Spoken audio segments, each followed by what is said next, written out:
The envelope trembled in Ethan McCrae's calloused hands. Yellowed parchment sealed with wax, addressed in handwriting he'd recognize anywhere. Sarah's handwriting, his wife's handwriting, the woman he'd buried 10 years ago under the old oak tree. The stranger standing at his gate watched him with eyes that held secrets and sorrow. "She asked me to find you," the woman whispered. "She said you deserved to know the truth about what really happened." Everything Ethan thought he knew about his past was about to shatter like glass under a hammer's blow. "Stay with me until the end of this story, and comment what city you're watching from so I can see how far this tale has traveled." The August sun beat down merciless on Red Rock Ranch, turning the Colorado dust to powder that hung in the air like ghosts of better days. Ethan McCrae stood on the porch of his weathered farmhouse, one hand shading his eyes, the other resting on the post he'd carved himself 20 years back, when hope still ran thick in his veins. The wood was smooth now, worn by a decade of lonely sunsets and the weight of a man who'd forgotten how to dream. He was 43 but looked older, the kind of older that comes from the inside out, from carrying grief so long it becomes part of your bones. His face was weathered leather, creased at the corners of eyes that had once sparkled with laughter but now just watched. Watched the horizon. Watched the seasons turn. Watched for nothing in particular because nothing particular ever came. Until today. The rider appeared first as a shimmer in the heat waves, a dark speck against the bleached afternoon sky. Ethan squinted harder, his heart doing something it hadn't done in years, quickening with something that might have been curiosity, might have been dread. Nobody came to Red Rock Ranch. Not anymore. Not since Sarah. He watched the figure grow larger, more defined. A horse, chestnut-colored, moving at a steady walk. And atop it, a woman. Even from a distance, he could see the exhaustion in her posture, the way she swayed slightly with the horse's rhythm, like someone who'd been riding too long, too far. Ethan's hand moved instinctively to his hip, where a gun had once hung. But he'd put that away years ago, locked it in a drawer with other relics of a man he used to be. Instead, his fingers just brushed against his worn denim, and he waited. Waiting was something he'd gotten good at. The woman drew closer, and details emerged like a photograph developing in chemical baths. She was young, maybe late 20s, with dark auburn hair pinned up beneath a wide-brimmed hat that had seen better days. Her dress was a faded blue calico, travel-stained and dusty, the hem darker where road dirt had worked its way into the fabric. A single leather satchel was tied behind her saddle, bulging with whatever worldly possessions she carried. But it was her face that struck him when she finally came close enough to see clearly. Not beautiful in the conventional sense, but striking, all sharp angles and determined lines, with eyes that held a weight too heavy for someone so young. Dark eyes. Deep brown, almost black in the shadowed light. Eyes that had seen things, known loss, carried secrets. She reined in her horse about 20 feet from the porch, and for a long moment, neither of them spoke. The silence stretched between them like a rope pulled taut, vibrating with unspoken questions. A dust devil spun up in the distance, dancing across the barren field where Ethan once grew corn. Before. Everything in his life was measured that way now. Before Sarah, and after. "Can I help you, ma'am?" His voice came out rougher than he intended, rusty from disuse. He spoke to his ranch hands when necessary, to the shopkeeper in town on his monthly supply runs, but real conversation, the kind that required more than grunts and nods, that was a language he'd nearly forgotten. The woman dismounted with a fluid grace that spoke of years in the saddle. Her boots hit the ground with a soft thud, and she stood there, one hand still on the horse's neck as if drawing strength from the animal's solid presence. She was taller than he'd thought, nearly 5'8", with a straight spine that suggested pride or stubbornness or both. "You're Ethan McCrae," she said. It wasn't a question. Her voice was low, melodic, touched with an accent he couldn't quite place. Southern maybe, but softened by time and travel. "That's right," he acknowledged, not moving from the porch. His instincts, dormant for so long, were suddenly alert. There was something about her, about the way she stood there with her shoulders squared and her jaw set, that told him this wasn't a social call. This was something else, something that mattered. "I came a long way to find you," she said, and her hand trembled slightly as she reached for the satchel tied to her saddle. 3 months on the road. Through Kansas, through the territories, following a trail that went cold more times than I can count. Ethan's chest tightened. I don't know you, ma'am, and I can't think of any reason someone would travel 3 months just to find a washed-up rancher in the middle of nowhere. Can't you? The woman's eyes locked on his, and in them he saw something that made his breath catch. Compassion mixed with sorrow, knowledge mixed with pain. I came with a letter, Mr. McCrae. From who? The question came out sharper than he meant, defensive. He didn't get letters, hadn't gotten one in years. The few people who'd once cared to write had long since given up on the man who never wrote back. The woman's fingers worked at the leather straps of her satchel, and Ethan found himself watching those fingers with an intensity that surprised him. They were long, elegant despite the calluses, and they moved with a slight tremor that told him whatever she was about to show him, it cost her something to do it. She pulled out an envelope, old, yellowed with age, the edges soft and worn as if it had been handled many times. The paper was thick, expensive, the kind Sarah used to use for her correspondence with her sister back east, the kind she'd kept in the cherrywood box on her writing desk, the box that now sat empty in Ethan's bedroom, gathering dust like everything else in his life. The woman held it out to him, but he didn't take it, couldn't take it.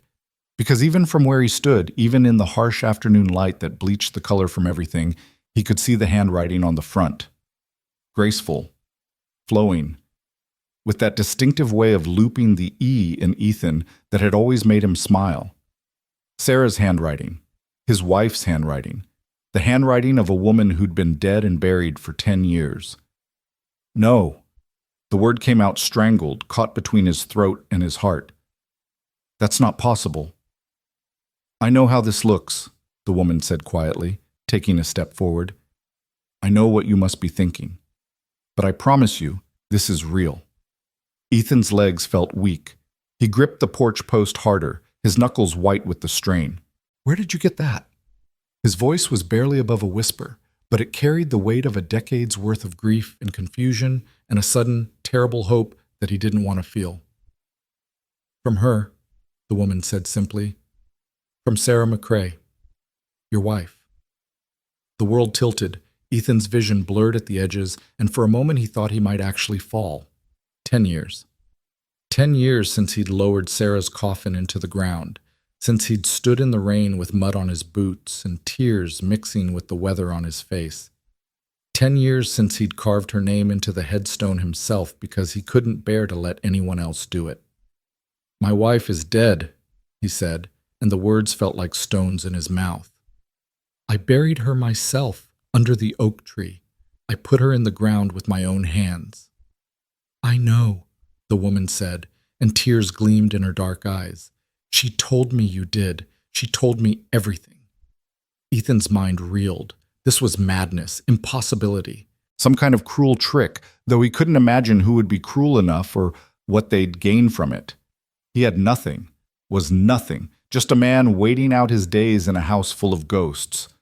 You need to leave, he said, but even as the words left his mouth, his eyes were drawn back to that envelope, to that handwriting. Take your letter and whatever game you're playing and... It's not a game, the woman interrupted, her voice firm now, cutting through his protests. And I'm not leaving. Not until you read this. Not until you know. Know what? Ethan nearly shouted, and the sound shocked him. He couldn't remember the last time he'd raised his voice. What could I possibly need to know about a woman who's been dead for 10 years? The woman climbed the porch steps then, each footfall deliberate, purposeful. She moved like someone who'd made up her mind about something difficult and wasn't about to be swayed. When she reached the top, she was close enough that Ethan could see the fine lines of exhaustion around her eyes, the sun damage on her cheeks, the set of her jaw that spoke of determination born from necessity. You need to know that you didn't lose everything, she said softly, holding out the envelope again. You need to know that some part of what you had survived. And you need to know that she loved you so much that with her dying breath, she made me promise to find you. Ethan's hand moved of its own accord, reaching for the envelope. His fingers brushed the woman's as he took it, and he felt a jolt. Not romantic, not electric, but something deeper. Recognition of some kind. A sense of connection that made no sense, and every sense all at once. The envelope was heavier than it should have been, weighted with more than just paper and ink. The seal on the back was broken, the red wax cracked and crumbling, but he could still make out the impression. A rose, Sarah's favorite flower, pressed into the wax from the signet ring her father had given her. How? The question was all he could manage. How did this exist? How did this woman have it? How was any of this real? Read it, the woman urged. Please, I've carried it across half the country. I've protected it through storms and river crossings and nights when I thought I'd never find you. Just read it. Ethan's hands shook as he turned the envelope over. His name was written there in Sarah's careful script. Ethan McCrae, Red Rock Ranch, Colorado Territory. Below it, in smaller letters, to be delivered in the event of my death. His vision swam. The porch seemed to sway beneath his feet. This couldn't be happening, couldn't be real. But the paper in his hands was real, the ink was real, and that handwriting, God help him, he'd memorized every loop and curve of Sarah's handwriting, had read her letters 1,000 times before the fever took her. Who are you? He asked the woman, looking up from the envelope to meet her eyes. How do you know about Sarah? How do you have this? The woman's expression shifted, pain and tenderness and something else, something that looked almost like fear. My name is Clara Dawson, she said, and Sarah McCrae saved my life when I was born. She was there in the mission hospital in Santa Fe when my mother died, bringing me into this world. She held me, Mr. McCrae. She was the first person to hold me. Ethan's mind struggled to process this. Santa Fe. Sarah had been in Santa Fe 10 years ago. She'd gone to visit her sister who'd married a merchant there. She'd been gone for 3 months, and when she came back she was different, quieter, sadder. She'd clung to him at night and cried in her sleep, and when he asked what was wrong, she'd just shaken her head and said some things were too painful to speak about. 2 months after she returned, the fever came. Started as a chill, became an inferno that no amount of cold compresses or prayer could fight. She died on a Tuesday morning while rain hammered the roof and Ethan held her hand and begged God for mercy that never came. Sarah was in Santa Fe, he said slowly, trying to piece it together. She visited her sister, but she never said anything about a baby, about a hospital. I know, Clara said. She made certain promises to certain people, promises she kept even when it cost her everything. What people? What promises?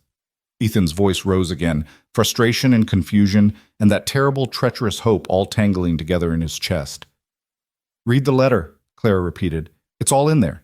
Everything you need to know. Everything she wanted you to know but couldn't tell you while she lived. Ethan looked down at the envelope again. Part of him wanted to throw it away, to tell this woman to leave and take her impossible letter and her mysterious story with her. Part of him wanted to preserve this moment forever, this last instant before whatever was in that envelope changed everything. But he'd never been a coward. Sarah had loved that about him, his courage, she'd called it, though he'd never felt particularly brave. Just stubborn. Too stubborn to quit, even when quitting would have been easier. His fingers found the edge of the envelope's flap, worked under it carefully. The paper was fragile with age, and he didn't want to tear it. Couldn't bear to damage even this small piece of Sarah, this echo of her presence that had somehow found its way back to him across time and distance and death itself. The flap came free, and he pulled out the pages inside. 3 of them, covered front and back in Sarah's flowing script. The ink had faded to a soft brown, but the words were still legible, still clear, still her. His eyes found the opening line, and the world fell away. My dearest Ethan, if you're reading this, it means I didn't make it home. It means the fever won, or the journey took me, or God decided he needed me more than you did. I'm so sorry, my love. Sorry for leaving you. Sorry for the secrets I kept. Sorry for everything I couldn't tell you when I had the chance. Ethan's knees buckled. He sat down hard on the porch steps, the letter trembling in his grip. Clara moved beside him, close enough to steady him if he fell but far enough to give him space. The gesture struck him as practiced, as if she'd imagined this moment many times and planned for every possibility. I need to tell you about Santa Fe, the letter continued, about what happened while I was there, about the choice I made, the choice I had to make, and what it cost me. Cost us. His heart hammered against his ribs. The sun beat down, insects buzzed in the dry grass, and somewhere in the distance one of his horses whinnied. Normal sounds.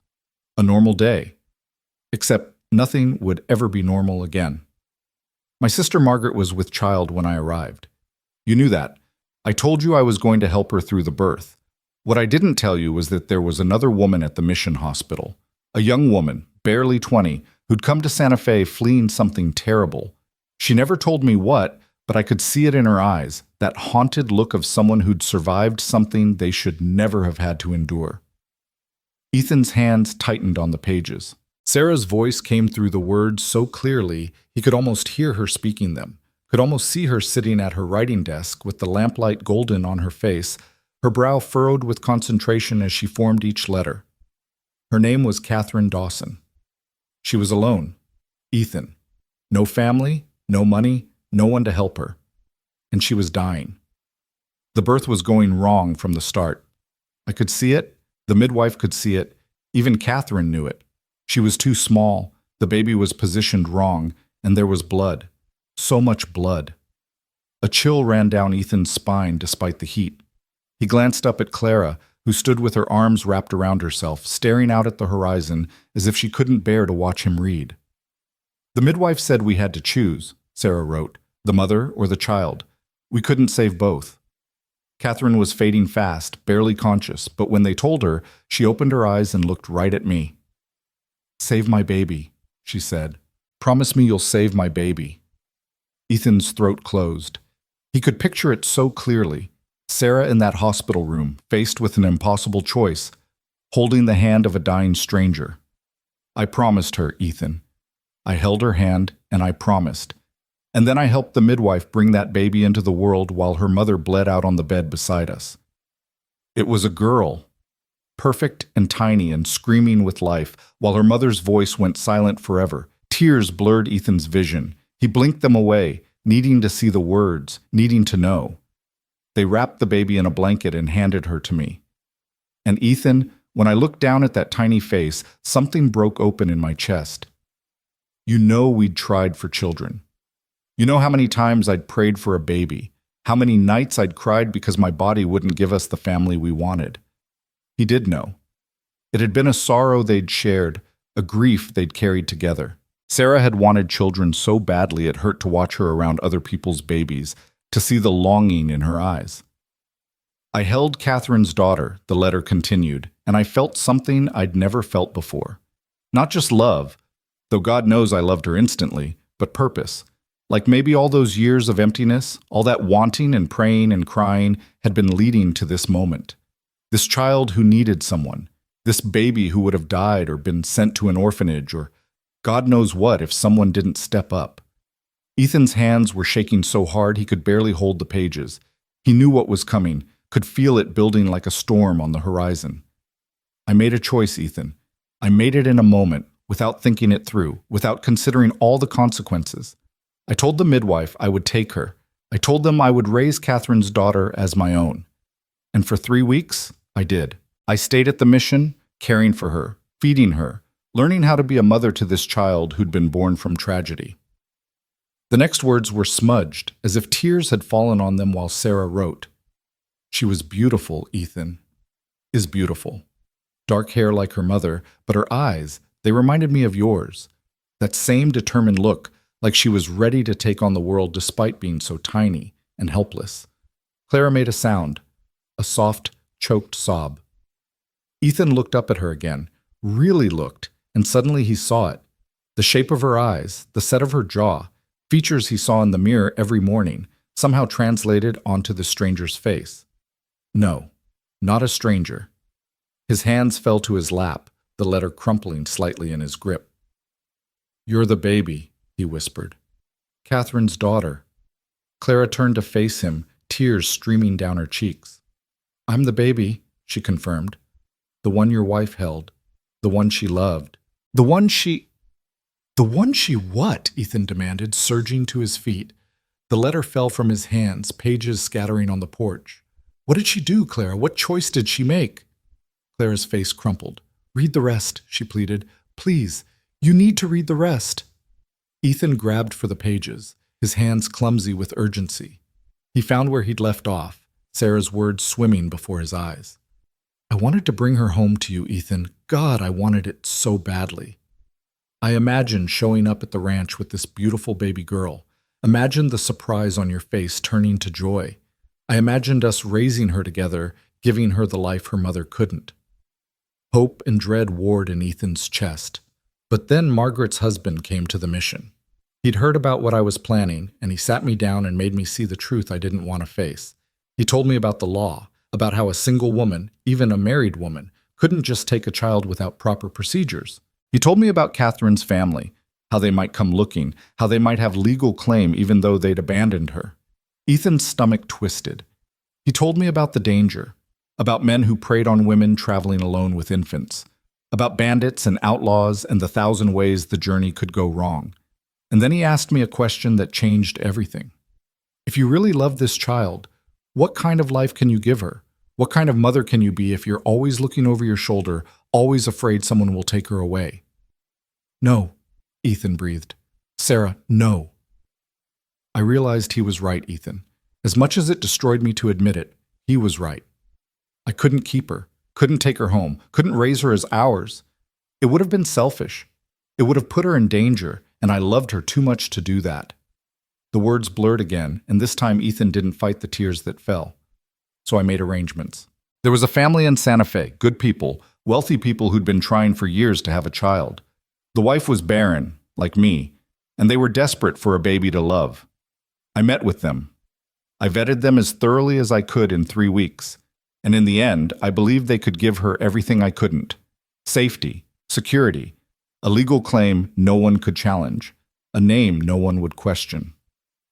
She gave you away, Ethan said, looking at Clara with dawning understanding. She gave you to another family. Clara nodded, her face wet with tears. The Dawsons, they raised me, loved me, gave me a good life. But Sarah... Ethan turned back to the letter, desperate for answers. Why didn't she tell me? Why did she keep this secret? I couldn't tell you, Ethan. If I had, you would have insisted we bring her home anyway. You would have risked everything to do the right thing because that's who you are. You would have fought the law and public opinion and common sense itself to give that baby a home. And you might have won, or you might have lost, but either way the child would have been caught in the middle of a battle she never asked for.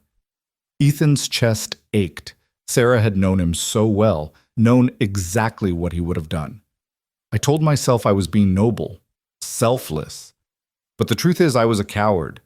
I couldn't bear to see the disappointment in your eyes when you learned what I'd done, couldn't bear to watch you try to fix my mistake, couldn't bear to have you involved in my grief. It wasn't a mistake, Clara said softly. She saved my life. The Dawsons told me everything when I was old enough to understand. They told me about the brave woman who'd held me when my mother died, who'd loved me enough to let me go. They gave me your wife's name, told me where she'd gone when she left Santa Fe. They wanted me to know where I came from. So I gave her away, Sarah's letter continued. I signed the papers, handed her to her new mother, and I walked out of that mission with empty arms and a broken heart. I stayed with Margaret another week, but I barely remember it. I was hollow, numb. I'd held purpose in my hands and then released it because I was too afraid to hold on. Ethan closed his eyes, imagining Sarah's pain, the grief she'd carried alone. When I came home to you, I couldn't speak about it. Every time I tried, the words stuck in my throat.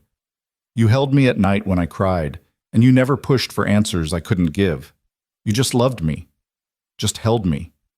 And I loved you all the more for it, even as I hated myself for keeping such a terrible secret. The fever, Ethan said suddenly, looking at Clara. Is that why she got sick? The grief? The stress? The doctors said her immune system was compromised, Clara answered. That sometimes emotional trauma can make a person vulnerable to illness, but we'll never know for sure. Ethan turned to the final page, hands trembling. I'm writing this now because I can feel something wrong inside me, Ethan. I don't know what it is, maybe nothing, maybe everything, but I have this sense that my time is running short. So I'm putting it all down, everything I couldn't say while I looked into your eyes. I'm trusting it to Margaret, making her promise that if anything happens to me, she'll find a way to get this letter to that little girl when she's grown, to Catherine's daughter, to the child I loved and lost. Because she deserves to know. Deserves to know that she was loved by someone other than her birth mother. Deserves to know that somewhere in the world, a woman held her and made impossible choices trying to do right by her. And she deserves to know about you. Ethan's breath caught. About the man I loved, the man I married, the man who would have been the most wonderful father if only I'd been brave enough to give him the chance. His vision went white at the edges. He gripped the porch railing to keep from falling. If you're reading this, it means she found you. Means Margaret kept her promise, and this letter made its way across the years to your hands. And I need you to know, Ethan, I need you to understand that every choice I made because I loved you. I loved you enough to protect you from my mistakes. Loved you enough to spare you the pain of impossible decisions. Loved you enough to let you remember me as I was, not as I became in those dark weeks in Santa Fe. The letter was nearly done now. Just a few more lines. But I also need you to know that you didn't lose everything when you lost me. That little girl, she carries something of us, even though we never raised her. She carries the love I felt when I held her, the hope I had for her future. And maybe, if you're willing, she could carry something of you too. I don't ask you to be her father. I don't ask you to make up for the years she lived without knowing your name. I just ask you to see her, to know her, to let her know that the woman who held her first, who loved her first after her mother died, was loved by a good man, a man worth knowing. Tell her about the ranch, about the horses you trained and the corn you grew and the dreams we had. Tell her about the life we built, the love we shared, the way you held me when the world got too heavy. Tell her that for all the wrong I did, for all the mistakes I made, at least I was loved by someone like you. The final words were barely legible, written in a shaking hand. I love you, Ethan McCrae. I loved you from the moment I met you until the moment I draw my last breath. And if there's any justice in heaven, I'll love you for eternity beyond that. Yours forever, Sarah. Ethan stood there on his porch, the letter clutched in his hands, and felt 10 years of carefully constructed walls come crashing down. The grief he'd buried, the anger he'd suppressed, the love he'd tried to forget, it all came flooding back in a wave so powerful it drove him to his knees. He sobbed. Great heaving sobs that shook his entire body. Cried for Sarah, for the child she'd loved and lost, for the secret that had poisoned her final months. Cried for himself, for the decade he'd spent alone thinking he'd lost everything, when in truth, something had survived.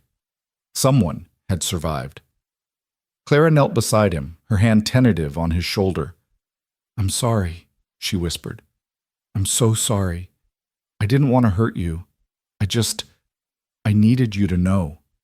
Needed to keep the promise I made." "What promise?" Ethan managed through his tears.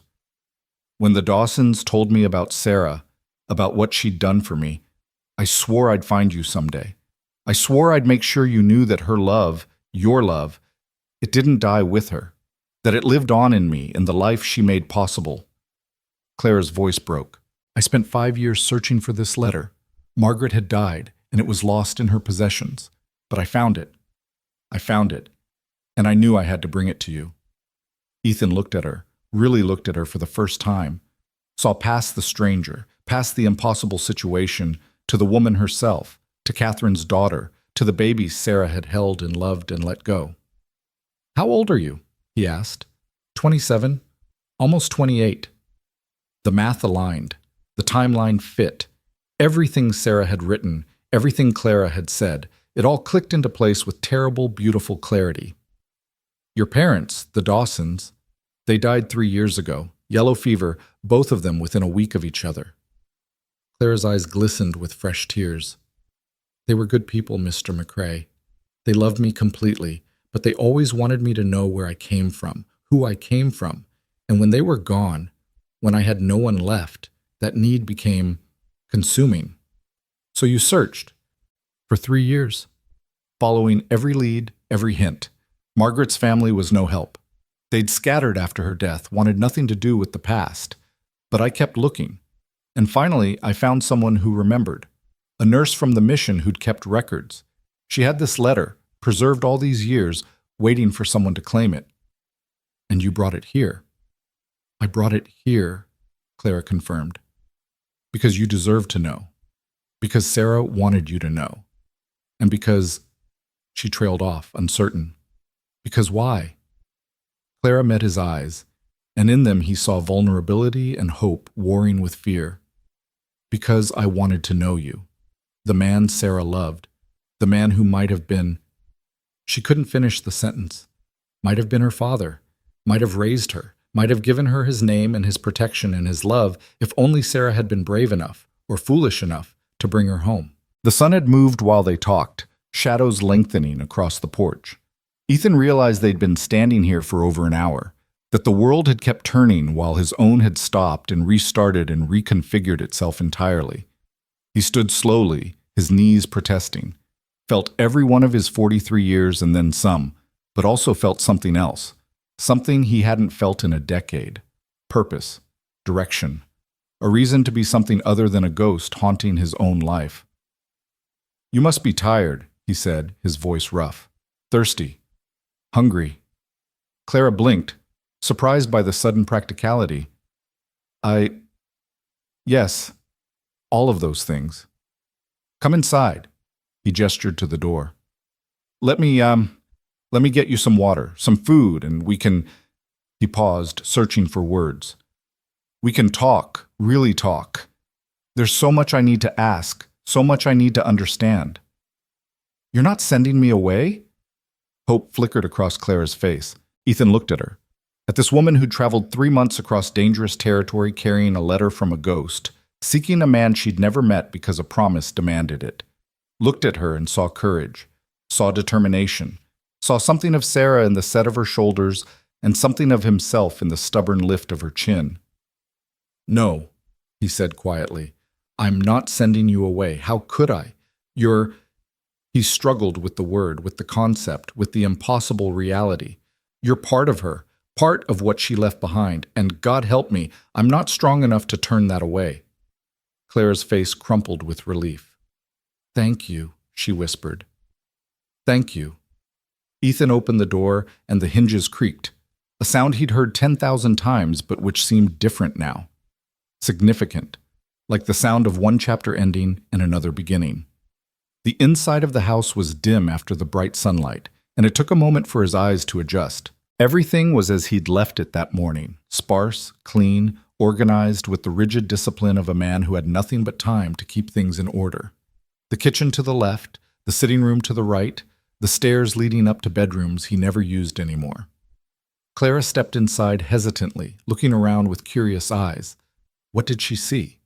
A shrine to the past, a monument to loneliness, a man's desperate attempt to freeze time at the moment before everything fell apart? It's peaceful, she said finally, and he couldn't tell if she was being kind or truthful. It's empty, Ethan corrected. Has been for years. I mostly live in 3 rooms, kitchen, bedroom, and porch. The rest is just space. He moved to the kitchen, muscle memory guiding him through the motions of hospitality. Pumped water into a tin cup, handed it to Clara. Watched her drink like someone who'd been rationing water for too long, who'd learned to be grateful for every drop. When did you last eat? He asked. Yesterday morning. I ran out of supplies 2 days ago, but I was so close I didn't want to stop. Ethan frowned, already reaching for the bread box. You should have stopped. Should have taken care of yourself. I was afraid if I stopped I'd lose my nerve, that I'd turn around and run, and you'd never know. Sarah would never be. Clara's voice wavered. Never be at peace. The bread was a day old but still good. Ethan cut thick slices, added some dried meat from the pantry, a precious spoonful of jam Margaret had sent him last Christmas that he'd been hoarding. He arranged it all on a plate and set it before Clara, who looked at it like it was a feast. Eat, he commanded gently. We can't talk if you faint from hunger. She ate, and he watched her, studied her in the better light of the kitchen, tried to reconcile this flesh-and-blood woman with the baby from Sarah's letter, with the impossible intersection of past and present sitting at his table. The Dawsons, he said finally. Tell me about them. Were they good to you? Clara swallowed, nodded. They were wonderful. Father was a banker. Mother ran the household. They gave me everything. Education, opportunities, love. They never made me feel like I was anything other than their daughter. But they told you the truth. When I was 16, they said I deserved to know, that they didn't want me to find out some other way. Clara's eyes grew distant. Mother cried when she told me, said she was afraid I'd love her less, knowing she wasn't my birth mother. But I loved her more for the honesty, for the trust. Ethan's throat tightened. And your birth mother, Catherine? Did you ever learn anything about her? Just what was in the mission records. Catherine Dawson, age 20, from somewhere in Missouri. No family listed, no history beyond that. She appeared in Santa Fe 6 months before I was born, worked as a seamstress until... Clara gestured helplessly. Until she couldn't anymore. Sarah called her brave, Ethan remembered. She must have been. To face what she faced alone. To fight for my life, even as she was losing her own. Clara's voice wavered. I wish I could have known her. Could have thanked her. I think she knew, Ethan said softly. I think she knew you'd be all right. That's why she asked Sarah to save you. They sat in silence for a moment, two people bound by a woman's choices made in desperation and love. The afternoon light slanted through the windows, painting everything in shades of gold and amber. Somewhere outside, a crow called. The wind picked up, carrying the scent of dust and distant rain. What do we do now? Clara asked finally. I've delivered the letter. You know the truth. I could leave. Head back east. Find a new life somewhere and... Is that what you want? Ethan interrupted. Clara looked startled. I don't know what I want. I've spent 3 years focused on finding you, on keeping my promise. I never thought beyond this moment. Ethan stood, moved to the window. Outside, he could see Clara's horse, still standing where she'd left it, patient and waiting. Like the animal knew its rider needed time. Needed this. Sarah asked me to tell you about the ranch, he said, not turning around. About the life we built. The dreams we had. You don't have to. I want to. And he did. Suddenly, desperately. Wanted to speak Sarah's name without pain, to remember her without drowning in grief. She came here 20 years ago. I was just starting out. Had nothing but this land and more ambition than sense. She was visiting friends in town, and I saw her at the general store. Clara had finished eating and was listening intently. She was buying fabric, Ethan continued, a small smile tugging at his lips despite everything. Green cotton with little flowers.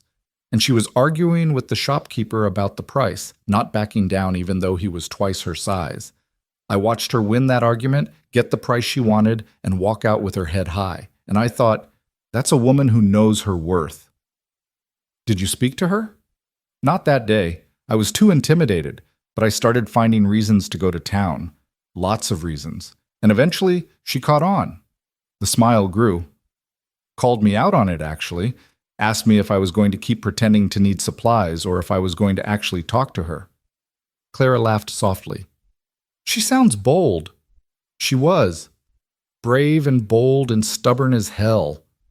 Ethan turned from the window, but also kind. So kind it hurt sometimes. She saw the good in people, even when they couldn't see it themselves, and she loved with everything she had. No holding back, no reservations. When Sarah loved you, you knew it. Felt it in every word, every touch, every look. That's why she couldn't keep me, Clara said quietly, because she loved me too much to risk me. And why she couldn't tell me, Ethan added, because she knew I'd love you too. Knew I'd fight for you even when fighting was the wrong choice. They looked at each other across the kitchen, across the years and miles and impossible circumstances that had brought them to this moment. Two people connected by a woman's secret love, by choices made in pain and hope. I don't know what happens now, Ethan admitted. I don't know what Sarah wanted to happen, beyond me knowing the truth. But I do know one thing. What's that? You traveled 3 months to find me. Crossed dangerous territory, faced God knows what hardships. Carried a piece of Sarah with you all that way. He met Clara's eyes steadily. That means something. Has to mean something. And I'm not so far gone in grief that I can't recognize a second chance when it's standing in my kitchen. Clara's eyes widened. A second chance at what? I don't know yet, Ethan said honestly. Maybe nothing more than knowing each other. Maybe something more. But Sarah loved you, held you, chose you. and then she let you go because she thought it was best. Well, now you're here, and you're grown, and you can make your own choices. So I'm asking, what do you want, Clara Dawson? Clara stood, moved toward him slowly. I want to know the man Sarah loved. I want to hear stories about her, about the life she had, about the dreams she dreamed. I want to understand the choices she made, and I want... She paused, vulnerability raw in her voice. I want to not be alone anymore. I want to belong somewhere, to someone, even if it's just for a little while. Ethan felt something crack open in his chest, the same thing he'd felt when he'd first held Sarah's letter. Hope, terrible, fragile, impossible hope. You can stay, he said, for as long as you need, for as long as you want. This house has been too empty for too long. I can't promise much, just a roof, food, and stories about a woman we both loved, but it's yours if you want it.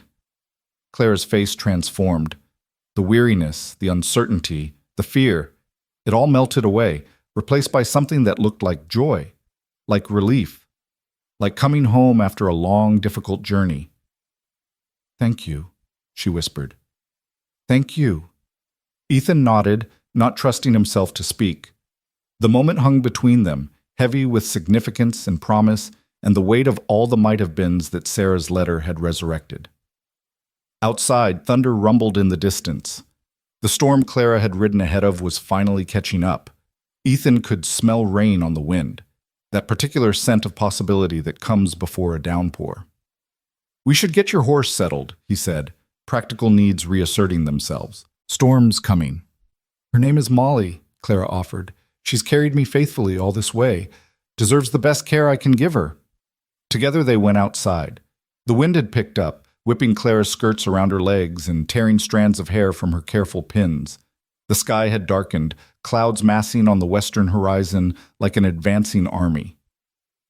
Ethan led the way to the barn, Clara following with Molly's reins in hand. The barn was the one part of the ranch he'd kept up meticulously. His horses deserved that much, even if everything else had fallen into disrepair. There, he said, pointing to an empty stall. Fresh hay, water in the trough. She'll be comfortable. Clara led Molly inside, began unsaddling her with practiced efficiency. Ethan watched, impressed despite himself. This was a woman who knew horses, who'd spent real time in the saddle, not some city girl playing at adventure. Where'd you learn to ride? He asked. Father insisted, said a woman should be able to take care of herself, horse included. Clara grunted slightly as she lifted the saddle off. Turned out to be the best gift he ever gave me. Don't know how I would have made this journey without those skills. The first drops of rain began to fall, soft and tentative, then harder, then a deluge, drumming on the barn roof like 1,000 urgent fingers. They stood in the barn doorway, watching the rain transform the dusty ranch into something almost magical. The earth drank it in gratefully, and the air filled with that distinctive scent of rain on drought-parched ground. Sarah loves storms, Ethan said suddenly. Used to stand on the porch just like this watching the rain. Said it reminded her that nothing lasts forever. Not drought, not sorrow, not loneliness. That everything eventually gives way to something else. Was she right? Clara asked. Ethan looked at her, this woman who'd appeared out of nowhere carrying impossible news, who'd cracked open his carefully sealed grief and let the light in. Ask me later, he said. Ask me when we've had time to figure out what this is, what we're doing, what Sarah's letter has set in motion. Clara nodded. Fair enough. They stood there together, stranger and stranger, bound by a shared loss and a shared love, watching the storm wash 10 years of dust from Red Rock Ranch. And for the first time since he'd lowered Sarah's coffin into the ground, Ethan McCrae felt something other than emptiness. He felt possibility. The storm would pass. The sun would return. And whatever came next, conversation or connection or simply the comfort of no longer being alone, he would face it with Sarah's letter pressed against his heart and Clara Dawson at his side. Not a daughter. Not yet. Maybe never. But something. Someone. A living reminder that love doesn't end with death, that choices ripple across years, and that sometimes, just sometimes, the past sends gifts we never knew we needed. The rain poured down, washing everything clean. While inside the barn, two people stood on the edge of a story neither of them had planned but both desperately needed. And somewhere, in whatever realm the dead inhabit, Sarah McCrae smiled. The rain drummed a steady rhythm on the barn roof as evening settled over the ranch like a blanket pulled tight. Ethan and Clara remained in the doorway, neither quite ready to break the spell of the moment. The storm had brought a coolness to the air that Colorado hadn't felt in weeks, and with it came a sense of cleansing, as if the sky itself was acknowledging the weight of Sarah's letter and offering its own kind of absolution. "I should show you where you'll sleep," Ethan said finally, his voice barely audible above the rain. "Get you settled before it gets full dark." Clara nodded, pulling her shawl tighter around her shoulders.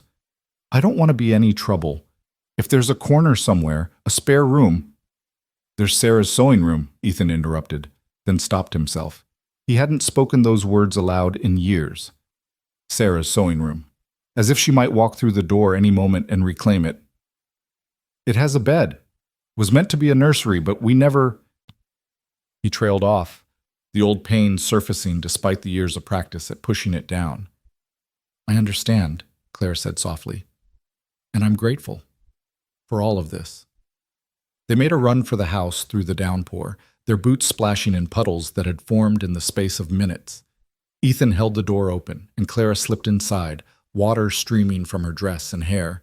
She looked like a half-drowned cat, bedraggled and shivering, and something about the sight tugged at Ethan's heart in a way he wasn't prepared for. "There are towels in the cupboard," he said, moving toward the stairs. "And I think—" He paused, thinking. "I think some of Sarah's clothes might still fit you. They've been packed away, but if you need something dry—" "I couldn't," Clara protested. "That wouldn't be right." Ethan turned to look at her fully. "She'd want you to be warm, to be comfortable. And they're just sitting in a trunk gathering dust and memories. Might as well serve a purpose." Claire's eyes glistened, though whether from rain or tears, Ethan couldn't tell. "You're sure?" "I'm sure." He led her upstairs, his footsteps heavy on the wooden steps he'd climbed alone for a decade. The hallway stretched before them, doors on either side.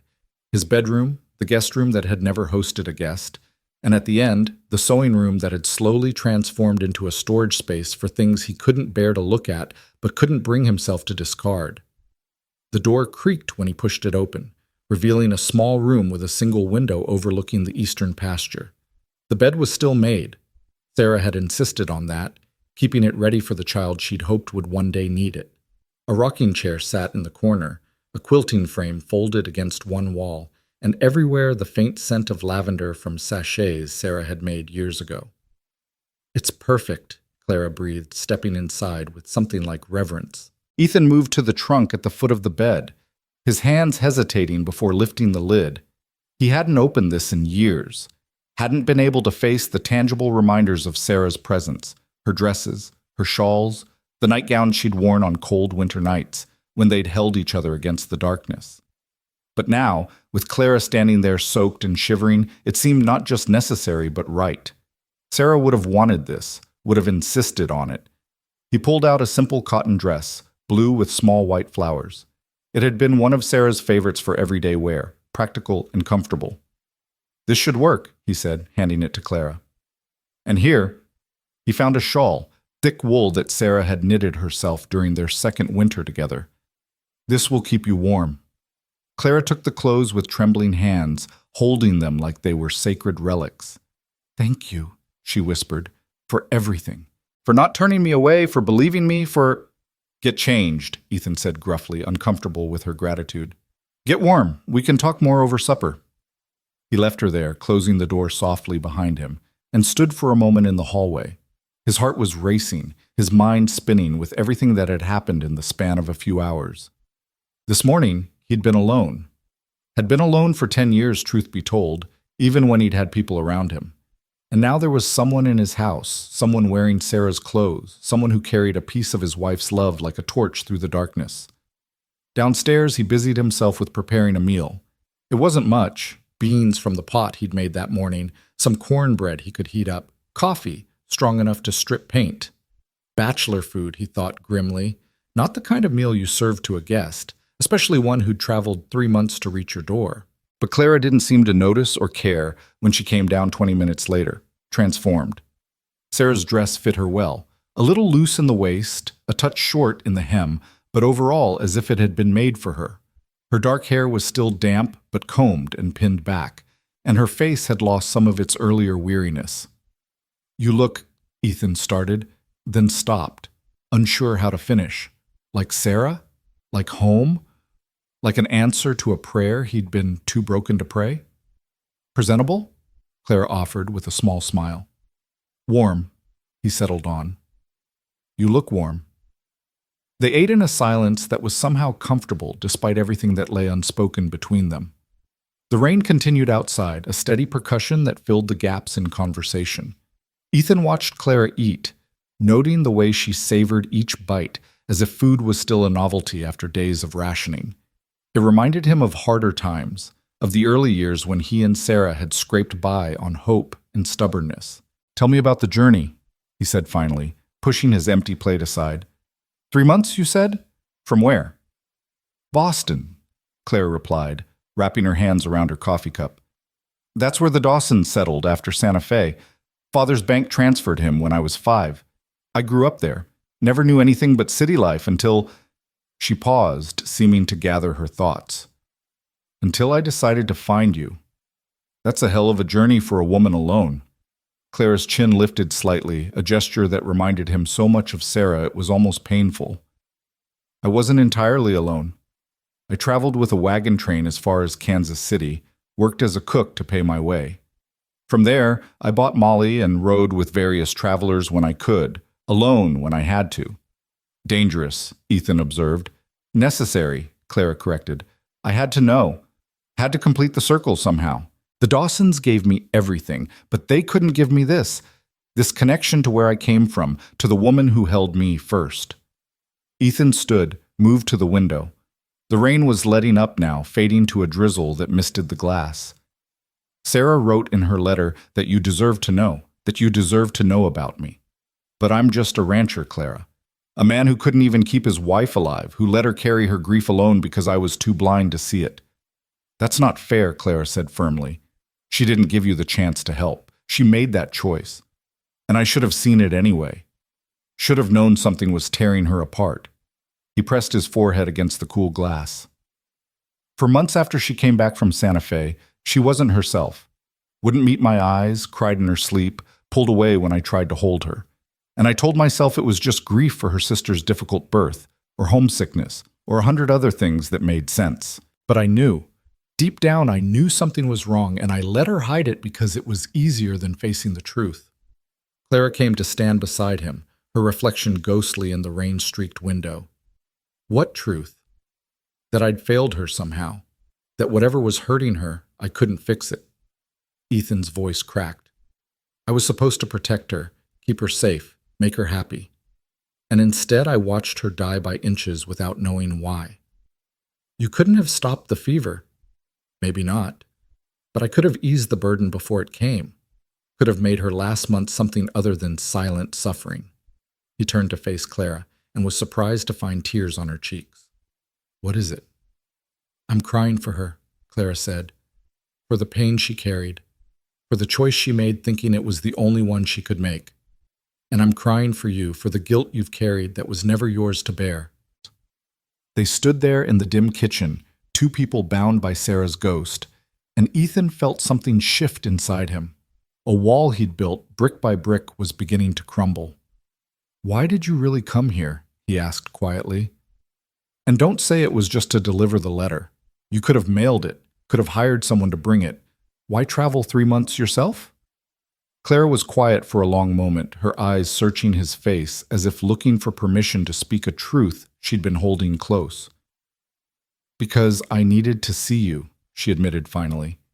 "Needed to know if the man Sarah loved was worth the sacrifice she made. Needed to understand if her choice, keeping me secret, giving me away, dying with that burden, if any of it made sense." "And does it?" Ethan asked. "Make sense?" "I don't know yet," Clara said honestly. "But I think maybe I'm starting to understand. She loved you enough to protect you from her mistakes, loved me enough to let me go, And maybe that kind of love, the kind that sacrifices everything, maybe it doesn't have to make sense. Maybe it just has to be real. Thunder rumbled in the distance, the storm moving east now, taking its fury elsewhere. Ethan found himself thinking of all the storms he'd weathered alone in this house, all the nights he'd sat in darkness listening to rain on the roof and wishing for oblivion. And now, here was Clara, standing in Sarah's dress in Sarah's kitchen, offering him something he'd thought long dead. Understanding, connection, a reason to remember without drowning. Sarah used to say that everything happens for a reason, he said. I never believed her, thought it was just something people said to make sense of senseless things. But now, he gestured helplessly at Clara. Now you're here, and that letter exists, and I don't know what to think anymore. You don't have to think, Clara said. Not tonight. Tonight, we just exist in this moment. Two people who loved the same woman, trying to figure out what that means. Ethan nodded slowly. I can do that, I think. They cleaned up the supper dishes together, falling into an easy rhythm that surprised them both. Clara washed, Ethan dried, and the silence between them was companionable now, rather than weighted. Outside, the last of the rain pattered against the windows, and somewhere in the distance, a coyote called out to the clearing sky. What was she like? Clara asked suddenly. I mean, I know what was in the letter, but what was she really like, day to day, moment to moment? Ethan considered this as he put away the last plate. She was light, he said finally. In a world that's mostly darkness, Sarah was light. She found joy in small things, a perfect sunrise, a horse's nuzzle, bread that rose just right. And she had this laugh. His voice caught. God, her laugh. It started low and built up until she was almost breathless with it. And you couldn't help but laugh with her even if you didn't know what was funny. Clara smiled, wiping her hands on a towel. I wish I could have heard it. She sang too, couldn't carry a tune in a bucket, but that never stopped her. She'd sing while she cooked, while she worked in the garden, while she brushed her hair at night. Drove me crazy sometimes, but now... He swallowed hard. Now I'd give anything to hear her butcher one more hymn. What else? Clara pressed gently. What else should I know? Ethan moved to the sitting room, gesturing for Clara to follow. The room was sparse, a worn sofa, 2 chairs, a fireplace that hadn't seen use in months. But on the mantel sat a single photograph, Sarah's image captured in fading sepia tones. This was taken on our 5th anniversary, Ethan said, taking down the frame with careful hands. She was 30 then, right in the fullness of her life. See her eyes? The photographer said she wouldn't stop smiling, said it was unprofessional for a proper portrait. But that was Sarah. She couldn't be contained by anyone's idea of proper. Clara took the photograph, her fingers trembling slightly. She's beautiful. She was, inside and out. Ethan settled into one of the chairs, suddenly exhausted. She had this way of seeing people, of looking past all the armor and walls we build and finding the truth underneath. First time we really talked, she told me I was lonely, not in a pitying way, just matter of fact. You're lonely, she said, and you don't have to be. Was she right? She was always right. A ghost of a smile crossed Ethan's face. I'd been alone by choice for years before I met her. Told myself I was better off that way, that needing people was a weakness. And then she came along and dismantled every defense I had, not by force, but by just being herself. By being so genuinely, completely present, that loneliness became impossible. Clara set the photograph on the small table between them, her eyes never leaving Sarah's captured smile. The letter said she couldn't have children, that it broke her heart. Broke both our hearts, Ethan corrected. But hers more, I think. A woman's worth gets measured different than a man's, and Sarah felt that weight. Felt like she was failing me, failing herself, failing some cosmic expectation she'd internalized without meaning to. He leaned forward, elbows on his knees. I tried to tell her it didn't matter, that I married her for herself, not for future children, but I don't think she ever really believed me. Is that why she couldn't tell you about me? Clara asked. Because she thought you'd be angry she gave away what you couldn't have together? The question hit Ethan like a physical blow. He'd been circling that same thought since reading the letter, but hearing it spoken aloud gave it a terrible clarity. Maybe, he said roughly, or maybe she thought I'd see it as confirmation of her failure, that she couldn't even make the right choice when given a child to love, that she was as broken at motherhood as she was at conception.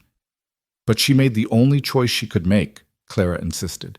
Given the circumstances, given the danger, given everything, she chose my safety over her own happiness. I know that now. But did she know it? Or did she die thinking she'd failed at the one thing she wanted most? Ethan stood abruptly, unable to sit still with these thoughts. That's what haunts me, Clara. Not that she kept secrets, not that she made hard choices, but that she might have died thinking she'd disappointed me, that her last thoughts were of failure instead of the love we shared. Clara rose too, crossing to him with determined steps. Then we have to believe differently. Have to believe that in her final moments, she thought of you with love. That she remembered the good years, the laughter, the way you held her.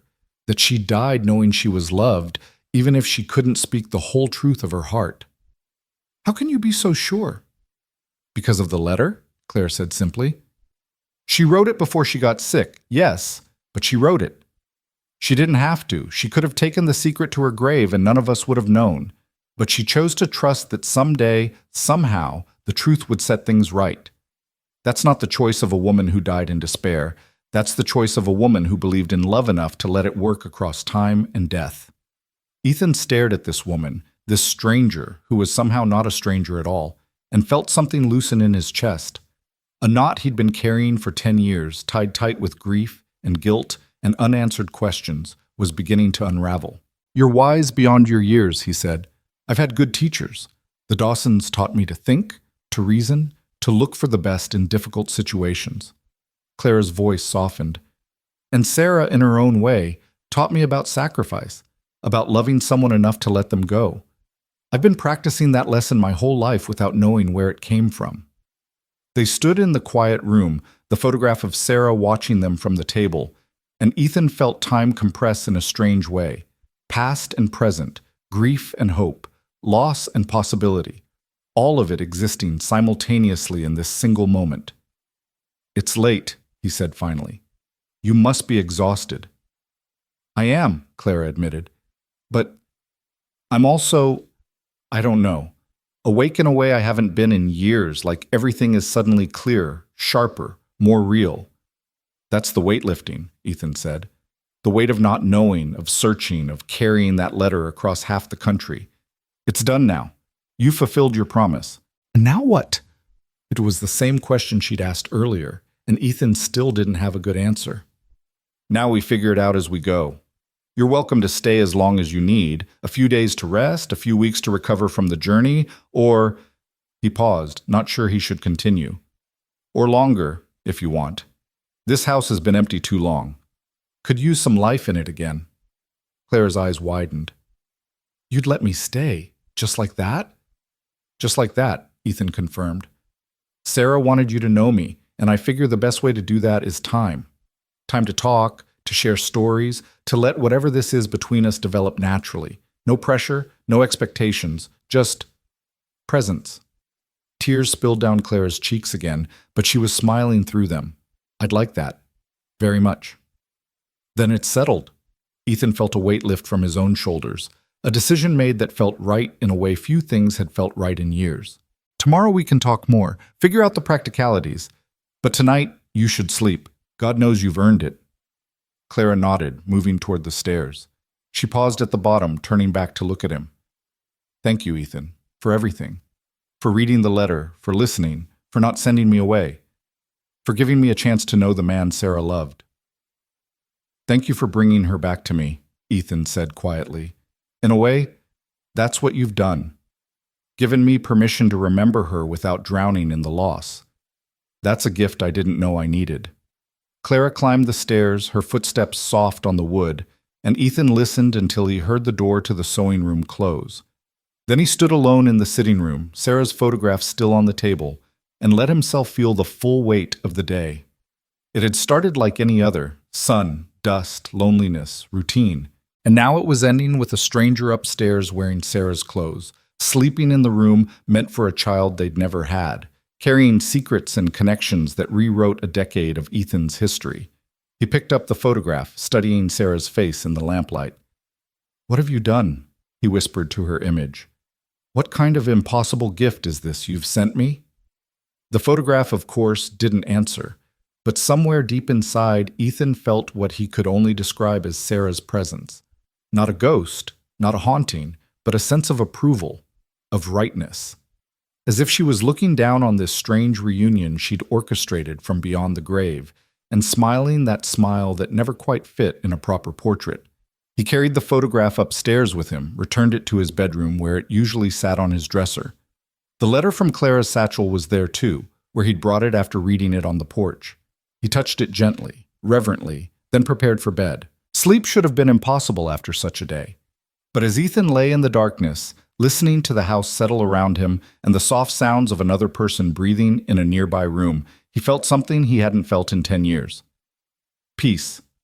Not the peace of resolution or the peace of forgetting, but the peace of finally having a path forward. A reason to wake up tomorrow that went beyond mere habit.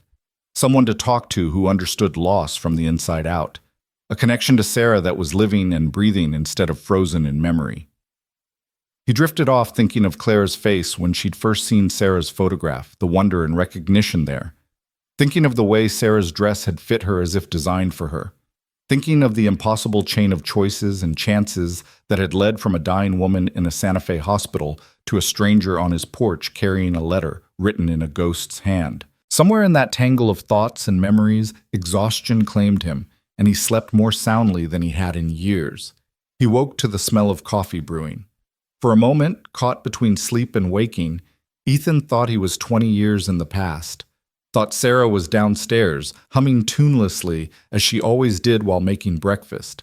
His heart leapt with joy before reality crashed back in, and he remembered. Sarah was dead, had been dead for 10 years, but Clara was here. He dressed quickly, splashed water on his face from the basin, and made his way downstairs. The morning sun streamed through the windows, painting everything in gold, and there in the kitchen stood Clara, moving around with surprising familiarity as she prepared breakfast. "Morning," she said, looking up with a smile. "Hope you don't mind. I found the coffee and the eggs, and I thought, well, it's the least I could do after your hospitality." Ethan stood in the doorway, caught by the strangeness and rightness of the scene. A woman in his kitchen again after all these years. Not Sarah, could never be Sarah, but someone. Something.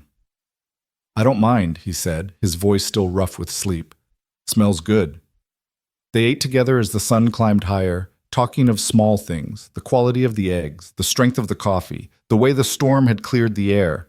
Safe topics, comfortable topics, nothing that touched on the emotional earthquake of the previous day. But after breakfast, as they cleared the dishes, Clara turned to him with determination in her eyes. "Show me the ranch," she said. "Show me the places Sarah loved, the work you do, the life you've built. I want to understand it all." Ethan hesitated only a moment before nodding. "All right, but it's not much to see, just a working ranch, and not working as well as it used to." "It's your life," Clara said firmly. "Sarah's life. That makes it worth seeing." So he showed her. Walked her through the barn where 3 horses stood in their stalls, past the paddock where he used to train the horses he sold before grief made him lose interest in the business. Pointed out the fields where corn used to grow tall and green, now lying fallow because one man couldn't manage it all alone. And finally, inevitably, he led her to the old oak tree behind the house. Sarah's grave was simple. A wooden cross Ethan had carved himself, her name and dates etched deep into the wood. The earth was sunken slightly now after 10 years, and wildflowers had grown up around the edges. Sarah would have liked that, he thought, would have preferred the wild beauty to any formal garden. Clara stood before the grave in silence, her hand pressed to her mouth. Ethan gave her space, standing back beneath the oak's spreading branches, letting her have this moment. "I'm sorry," Clara said finally, and Ethan wasn't sure if she was speaking to him or to Sarah. "I'm sorry you had to make such impossible choices. I'm sorry you carried such weight alone. And I'm sorry I never got to thank you for giving me life, for loving me enough to let me go, for being brave when it must have felt like your heart was breaking." She knelt then, placing her hand on the grave. "But I want you to know, I had a good life. The Dawsons loved me completely. They gave me everything you hoped I'd have. Safety, security, love, education, a chance to become who I was meant to be. Your sacrifice wasn't in vain, Sarah. It wasn't. Ethan felt his own eyes burning with tears. He'd stood at this grave 1,000 times, spoken to Sarah in his mind countless times, but he'd never heard anyone else speak to her, never heard her acknowledged by another living soul who knew her story. Clara stood, turning to face him with tears streaming down her face. "She's at peace," she said with surprising certainty. "I can feel it. She's at peace now that the truth is out." "How can you know that?" "I just do." Clara wiped her eyes. "The same way I knew I had to find you. The same way I knew that letter was real, even when logic said it was impossible. Some things you just know in your bones." They stood together beneath the oak, and Ethan found himself reaching for Clara's hand. She took it without hesitation, and they stood like that. Two people joined by grief and love and the ghost of a woman who'd orchestrated this meeting from beyond death itself. "What do we do now?" Clara asked again, and this time Ethan had an answer. "We live," he said simply. "We honor her by living, by finding joy in small things the way she did, by being present for each other the way she taught us to be, by building something new from the pieces of what was lost." Clara squeezed his hand. "I'd like that." "So would I." They turned from the grave together, walking back toward the house. The morning was bright, the air clear after the storm, and possibilities stretched out before them like an unwritten page. Neither of them knew what would come next, whether Clara would stay or go, whether the connection between them would deepen or fade, whether Sarah's letter had given them a new beginning or just a moment of closure before they returned to their separate lives. But for now, in this moment, it was enough to walk side by side, to know they weren't alone in their grief or their love for Sarah, to understand that sometimes the past reaches forward to offer unexpected gifts, and the only choice is whether to accept them. Ethan had spent 10 years refusing those gifts, locked in his grief like a man in a prison of his own making. But Clara had brought him a key in the form of a letter, and he'd finally found the courage to use it. The house rose before them, familiar and strange all at once. Still the same structure, still the same walls, but somehow transformed by the simple act of sharing it with another person. Ethan could almost hear Sarah's voice on the wind, that laugh that started low and built until it was breathless, could almost see her standing on the porch with her arms open wide. "Welcome," she seemed to say, "welcome to whatever comes next." And for the first time in 10 years, Ethan McCrae felt ready to walk through that door and find out. The days that followed took on a rhythm neither Ethan nor Clara had anticipated. She didn't leave after a few days of rest, as he'd half expected, and he didn't ask her to. Instead, they fell into a pattern of coexistence that felt both strange and natural. Two people learning to orbit each other in the space Sarah's letter had created. Clara proved herself useful in ways that surprised him. She could mend fence as well as any ranch hand, had a gentle touch with the horses that reminded him painfully of Sarah, and possessed a practical knowledge of ranch work that spoke of more than just city breeding. When he mentioned this one afternoon as they worked together repairing a section of the barn wall, she'd smiled. "The Dawsons had a summer house in the countryside," she explained, holding a board steady while Ethan hammered. "Father believed in honest work, said it built character. So every summer from age 12, I spent mornings helping the caretaker with whatever needed doing. Mucking stalls, mending fences, feeding livestock. Mother thought it was beneath me, but Father insisted." "Smart man," Ethan said, driving in another nail. He was. They both were, in their own ways. Clara's voice went soft. "I miss them. Even after 3 years, I still turn to tell them something and find them gone all over again." Ethan understood that particular ache too well. "Does it get easier?" "I don't know. Does it?" He set down the hammer, considering. "Different, maybe. Not easier, just different. The sharp edges dull over time, but the shape of the loss stays the same. You just get better at carrying it." Clara nodded, running her hand along the new board. "Sarah's been gone 10 years, and you still carry her.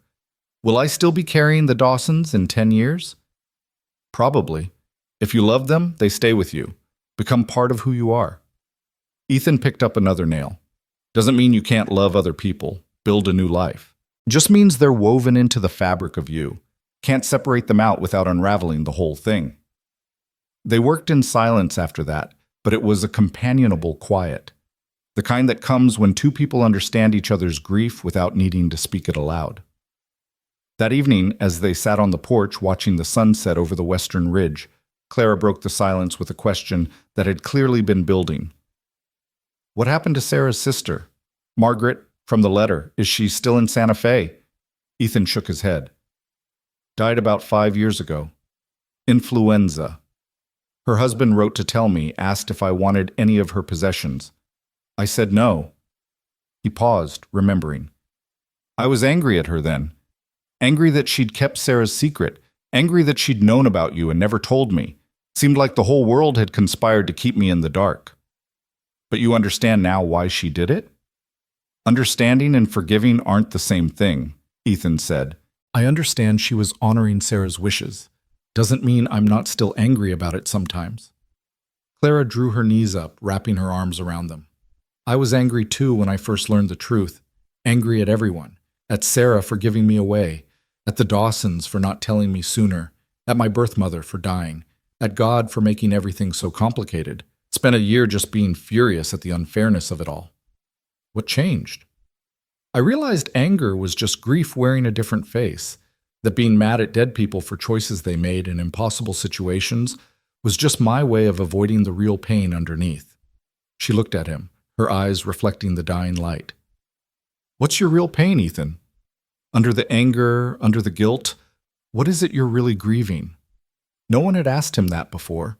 Not in 10 years of neighbors offering sympathy, of well-meaning friends suggesting he move on, of his own late-night wrestling with ghosts and memories. Clara's question cut through all of it to the raw center he'd been protecting. The future? He said finally. I'm grieving the future we should have had. Not just Sarah and me, but... He gestured helplessly. Everything. Children we never had, grandchildren we'll never know. A life that should have stretched out for decades but got cut short at 15 years. Every day that passes is another day stolen from what should have been. That's a heavy weight to carry, Clara said softly. It's the only weight I have left of her. Let it go, and what's left, just memories and a grave under an oak tree. Clara was quiet for a long moment, and Ethan worried he'd said too much, revealed too much of the darkness that still lived in his heart despite the light she'd brought. But when she spoke, her voice was gentle rather than judgmental. What if the weight you're carrying isn't Sarah at all? What if it's your own unlived life, your own abandoned future, and you've just draped it in her memory because that's easier than admitting you're grieving for yourself? The words hit like a physical blow. Ethan stood abruptly, gripping the porch railing. I'm not saying you didn't love her, Claire continued, standing to face him. I'm saying maybe you've loved her so hard and so long that you've forgotten you're allowed to have a life beyond that love, beyond that loss. She was my life, Ethan said through gritted teeth. She was part of your life, a huge part, the best part, maybe, but not all of it. There's still you, Ethan, still a man with years ahead of him, with work to do and sunsets to see, and she stopped, seeming to struggle for words, and people to know, connections to make, purposes to find. Like what? Like you? The words came out harsher than he intended, edged with a defensiveness born of fear. Is that what this is about? You want me to replace Sarah with some relationship with you, the daughter she gave away coming back to play house with the husband she left behind? Clara flinched as if he'd struck her. No, that's not what I meant at all. Then what did you mean? Ethan demanded. Because it sounds like you're telling me to just forget her, move on, pretend the last 10 years of grief were just me being stubborn. I'm telling you to live. Clara's voice rose to match his. I'm telling you that honoring Sarah's memory doesn't mean embalming yourself in the past. That maybe, just maybe, she'd want you to find joy again, purpose again, connection again, even if it scares you, especially if it scares you. They stood facing each other in the twilight, both breathing hard, the air between them charged with emotion too complex to name. Anger, yes, but also fear and hope, and the terrible vulnerability of being truly seen. I don't know how, Ethan said finally, his voice breaking. I don't know how to do any of that. Don't know how to be anything other than a man grieving his wife. Clara's expression softened. She took a tentative step forward, then another, until she was close enough to touch him, but didn't. Then maybe we figure it out together, both of us. Two people who loved Sarah, trying to find a way to live with her memory instead of being buried by it. And if I can't, if I'm too broken, too far gone, then I'll be patient. I've waited 27 years to understand where I came from. I can wait a while longer to help you remember where you're going. Something in Ethan's chest cracked open at that. Spring, solid one moment and flowing the next. He found himself reaching for Clara's hand, holding it like a lifeline. I'm afraid, he admitted. Afraid that if I let go of the grief, I'll lose her completely. That she'll fade away like morning fog and I'll be left with nothing. She won't fade, Clara promised. I'm here. I'm proof she existed, proof she loved, proof her choices mattered. As long as I'm here, Sarah lives in the story of what she did, who she was, what she sacrificed. You can't lose that. Can't lose her. Not really. Ethan pulled Clara into an embrace then, sudden and fierce, and she wrapped her arms around him without hesitation. They stood like that on the porch as darkness fell, two people clinging to each other against the weight of the past and the uncertainty of the future. Thank you, he whispered into her hair, for coming here, for being stubborn enough to find me, for not letting me rot in my own grief. Thank you for letting me stay, Clara whispered back, for giving me a place to belong when I didn't even know I was looking for one. They pulled apart slowly, both wiping at their eyes, both smiling despite the tears. The evening star was bright on the horizon, and somewhere in the distance a wolf howled at the rising moon. I should start supper, Ethan said, his voice rough but lighter somehow. I'll help. They moved into the house together, and as Ethan lit the lamps, he caught sight of Sarah's photograph on the mantel. For the first time in years, looking at it didn't bring a crushing weight of loss.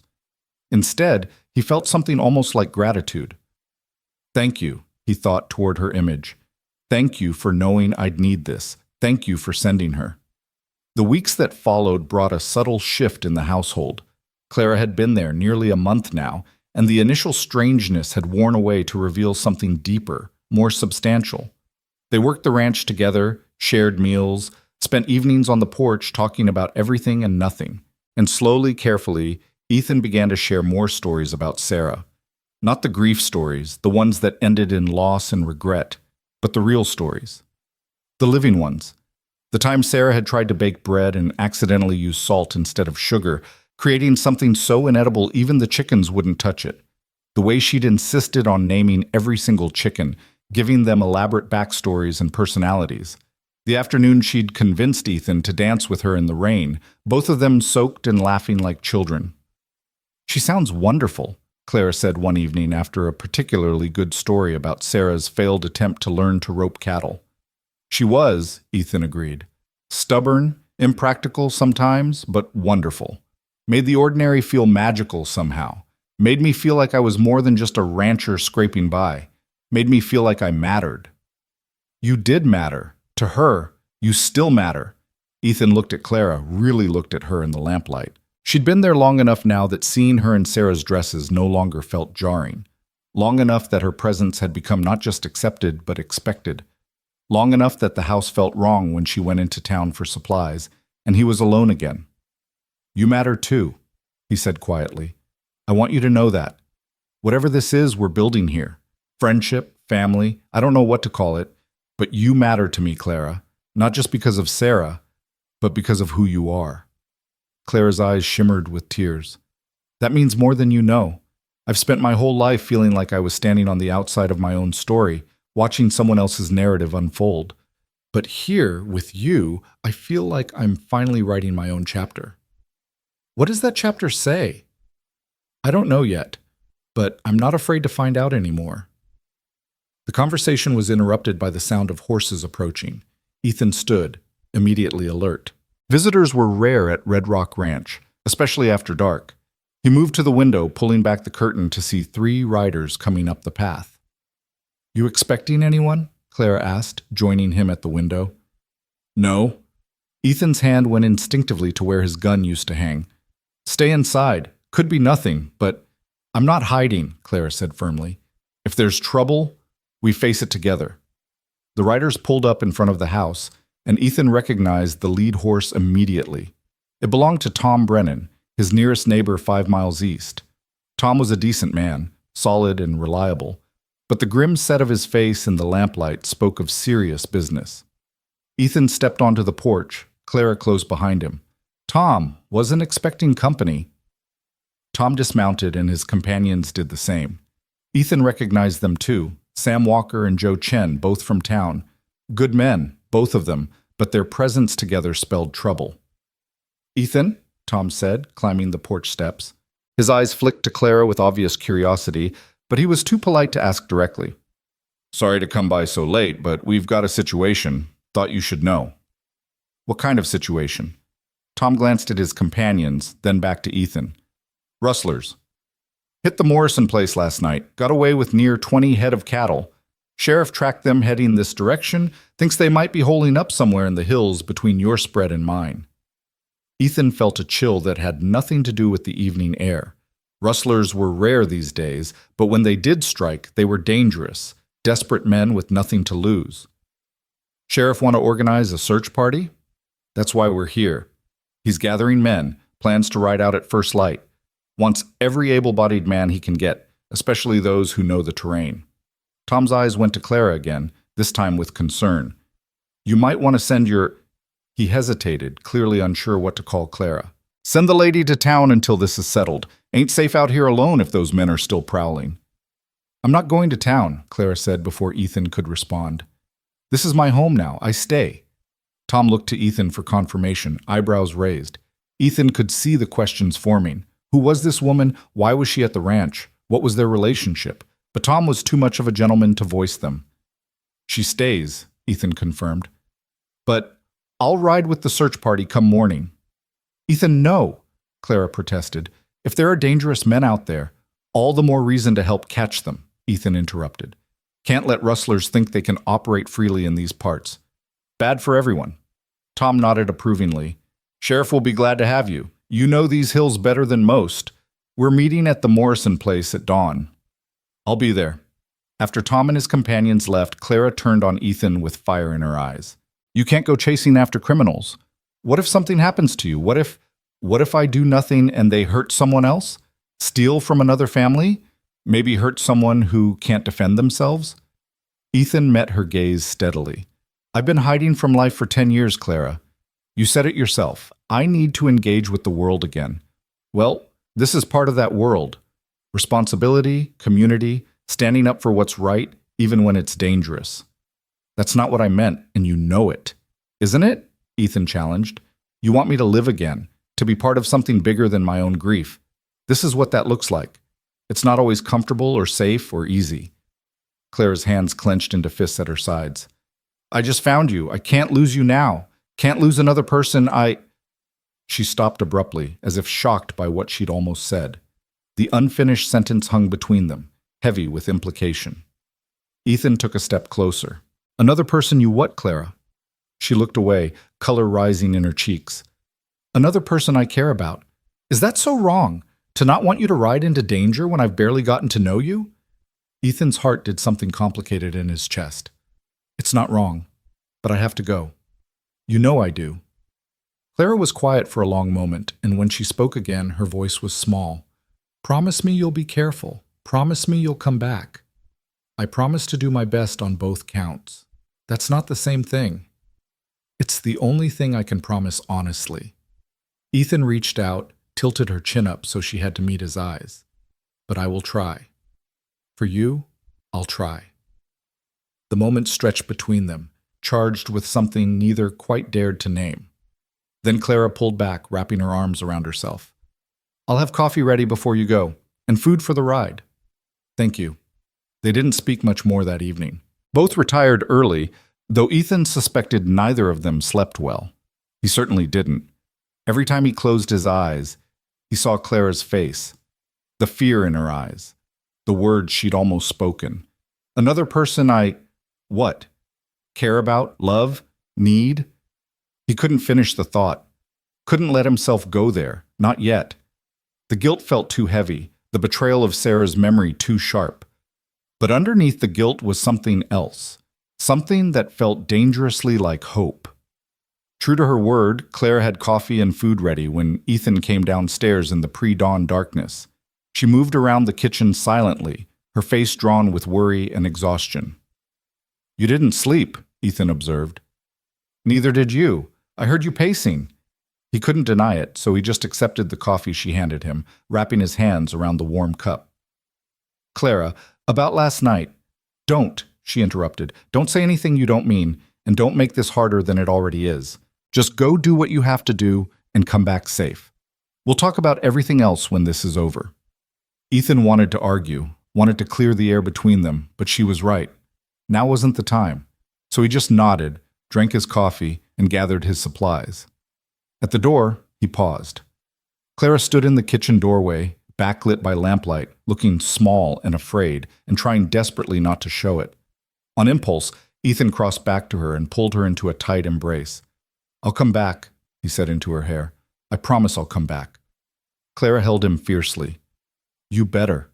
Because we have unfinished business, you and I. Stories to share, life to live, and—" her voice caught. "And I'm not ready to say goodbye. Not to you. Not yet." Ethan pulled back just enough to look at her face. In the dim light, she looked so much like Sarah it hurt. Not in features, but in the fierce love shining in her eyes, the stubborn set of her jaw, the way she cared so deeply it seemed to radiate from her like heat from a fire.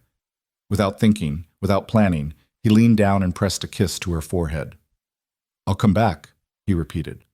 Then, before he could second-guess himself or see her reaction, he turned and walked out into the darkness. The ride to Morrison's place took an hour through terrain Ethan could navigate blindfolded. He'd ridden these paths 1,000 times, in sun and rain and snow, and they were etched into his muscle memory. But this morning, his mind wasn't on the familiar landscape. It was on Clara, on that almost confession, on the feel of her in his arms and the terror in her eyes at the thought of losing him. When had it happened? When had she become more than just the messenger who'd delivered Sarah's letter? More than the baby his wife had loved and lost? When had Clara Dawson, in her own right, become someone who mattered to him? He didn't have an answer. Or maybe he did, and just wasn't ready to face it. The Morrison place was lit up like Christmas when he arrived. Men and horses gathered in the yard. Ethan recognized most of them, neighbors, ranchers, a few townsmen who'd volunteered. Sheriff Wade stood in the center, organizing everyone into search parties. "McCrae," the sheriff called out when he spotted Ethan. "Glad you could make it. I want you with the group heading into the northern hills. You know that territory better than anyone." Ethan dismounted, tying his horse with the others. "What are we dealing with, Sheriff?" "How many men?" "Tracks suggest 3, maybe 4. Armed, definitely dangerous.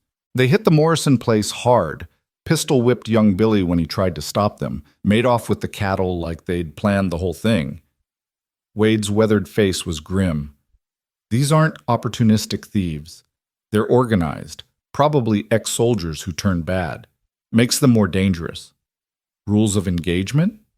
Capture if possible, but don't take unnecessary risks. If they resist, you're authorized to use whatever force is necessary to protect yourself and others." Wade looked around at the assembled men. "I don't want any heroes, understand? These men are desperate, and desperate men do desperate things. Stay smart, stay together, and stay alive." The men nodded their understanding, and Wade began dividing them into groups. Ethan found himself partnered with Tom Brennan, Sam Walker, and a quiet tracker named Running Bear, who could read signs most men would miss. As dawn broke, painting the sky in shades of pink and gold, the search parties headed out in different directions. Ethan's group took the northern route, climbing into the rocky hills where a dozen caves and hidden valleys could conceal men and stolen cattle. They rode in silence, eyes scanning the terrain for any sign of disturbance. Running Bear was in the lead, occasionally dismounting to examine tracks or broken branches. 2 hours in, he held up a hand, signaling them to stop. "Horses," he said quietly, pointing to a patch of disturbed earth. 4 riders, heavily loaded, heading east into the canyon. "That's the Box Canyon," Tom said. "Dead end. If they went in there, they're trapped." "Or they know it and are waiting to ambush anyone who follows," Sam countered. Ethan studied the terrain ahead. Box Canyon was aptly named. Steep walls on 3 sides, only one way in or out. A perfect defensive position if you got there first, but a death trap if someone blocked your exit. "We need to approach carefully," he said. "Running Bear, can you get up on the ridge, give us a view from above?" The tracker nodded, already moving toward a narrow trail that led up the canyon wall. "Give me 10 minutes." They waited, tension mounting as the sun climbed higher. Ethan found his thoughts drifting back to the ranch, to Clara waiting for him to return. Had he been a fool to promise her he'd come back? Out here, with armed criminals and uncertain odds, promises felt like dangerous things. But he'd made it, and he meant to keep it. For Sarah's memory, yes, but also for Clara herself. For the life they were tentatively building together, whatever that life might become. Running Bear appeared on the ridge, signaling down. 4 men, he indicated with hand signs. Cattle penned, 1 guard posted. 1 guard means they're confident, Tom muttered. Think they're safe up here. Or they're running low on manpower, Ethan suggested. Could be injured, could be fewer than we thought. Either way, we have an advantage. Surprise. They planned quickly. Tom and Sam would create a distraction at the canyon mouth, while Ethan and Running Bear came in from above, using a narrow ledge Ethan remembered from his younger days exploring these hills. It was risky. 1 wrong step could mean a fatal fall, but it would put them in position to cut off any escape. The plan went smoothly at first. Tom and Sam made noise, drawing the guards' attention and 2 others who emerged from a crude camp. Running Bear and Ethan picked their way along the ledge, high above the canyon floor, until they had a clear view of the entire scene. 4 men, as Running Bear had said. 3 by the camp, 1 still in the rocks, probably watching the cattle. They looked hard-worn, faces shadowed with desperation and defiance. Ex-soldiers, Ethan guessed, judging by the military precision of their camp. Men who'd fought in one war or another and couldn't find their way back to peace. Ethan felt a strange kinship with them, these broken men living in the margins. Wasn't he just as lost, just as damaged by his own battles with grief and isolation? The only difference was they'd turned to crime while he'd turned inward. But unlike them, he'd been given a chance at redemption. Clara had brought him that chance wrapped in Sarah's letter. He wasn't going to waste it. "On my signal," he whispered to Running Bear. They had their rifles ready, positioned to cover the camp from above. Below, Tom and Sam were negotiating, calling for the rustlers to surrender. It could have ended peacefully, should have ended peacefully. But one of the rustlers, young, no more than 20, panicked. He drew his gun and fired wildly toward Tom's voice. Everything happened in seconds. Tom dove for cover. Sam returned fire. The rustlers scattered. And Ethan, acting on pure instinct, fired a warning shot that ricocheted off the rocks above their heads. "Drop your weapons," he shouted from the ledge. "You're surrounded. No way out." For a moment it looked like they'd comply. 3 of them froze, hands moving toward their gun belts. But the 4th, the youngest, raised his pistol toward where he thought Ethan's voice had come from. Running Bear fired first, a clean shot that hit the young man's gun hand, sending the pistol flying. The kid screamed and went down, clutching his wounded hand. The others, seeing their companion shot and realizing they were outmaneuvered, finally raised their hands in surrender. The arrest went quickly after that. Sam and Tom secured the prisoners while Ethan and Running Bear made their way down from the ledge. The wounded rustler was young, barely more than a boy, his face white with pain and fear. "I didn't want to shoot," he kept saying. "I didn't want to." "But we needed the money, needed to eat, needed—" "Hush now," Ethan said, binding the kid's wounded hand with surprising gentleness. "It's over. Done. You made bad choices, but you're alive. That counts for something." The kid looked at him with eyes that held too much suffering for someone so young. "What happens now?" "Now you face the law, do your time, and when you get out you make better choices. You hear me? You survive this and you do better." It was advice Ethan wished someone had given him 10 years ago. Survive and do better. Don't let the past swallow you whole. The ride back to Morrison's place took most of the day. The cattle were recovered, the rustlers were in custody, and no one was seriously hurt except for the young man's wounded hand. A good outcome, all things considered. But Ethan felt bone-tired in a way that had nothing to do with the physical exertion. He'd been running on adrenaline and purpose all day. But now, with the danger past, all he wanted was to get home to Clara. Home to Clara. When had he started thinking of it that way? Sheriff Wade thanked them all personally, shaking hands and promising to see justice done. You did good work today, men. Real good work. Community's safer for it. As Ethan prepared to ride out, Tom caught his arm. That woman at your place, he said quietly. She someone special? Ethan met his neighbor's eyes. Tom was asking out of concern, not gossip. She is, Ethan admitted. It's complicated, but yes, she's special. Good, Tom said simply. Been worried about you these past years, Ethan. Man wasn't meant to live alone like you've been doing. Glad you found some company, however it came about. The sun was setting by the time Ethan reached the ranch. The house glowed with lamplight in the gathering dusk, and on the porch he could see a figure waiting. Clara. She must have been watching for him all day. She ran down the steps as he dismounted, and he barely had time to steady himself before she threw herself into his arms. You're back, she said, her voice muffled against his chest. You're really back. You kept your promise. Ethan held her tight, breathing in the scent of her hair, feeling the solid reality of her in his arms. Told you I would. She pulled back to look at him, her hands framing his face as if to verify he was whole and unhurt. I was so scared. All day I kept imagining... She shook her head. It doesn't matter. You're here. You're safe. I'm here, he confirmed. And Clara, we need to talk. About last night. About what you said. Not now, she interrupted, but she was smiling through her tears. Now you need food and rest. Tomorrow we talk. Tomorrow we figure out what this is between us. But tonight, just let me be grateful you came home. Home. There was that word again. Ethan realized with startling clarity that this place, which had felt like a tomb for 10 years, had become home again.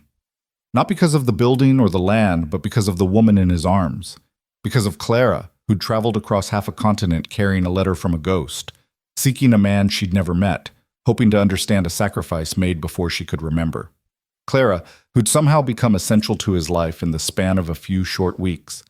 They walked into the house together, and Ethan felt something settle in his chest, something that felt like peace, like purpose, like the future he'd thought was buried with Sarah might still be waiting ahead of him after all. That night, Ethan slept better than he had in months, perhaps years.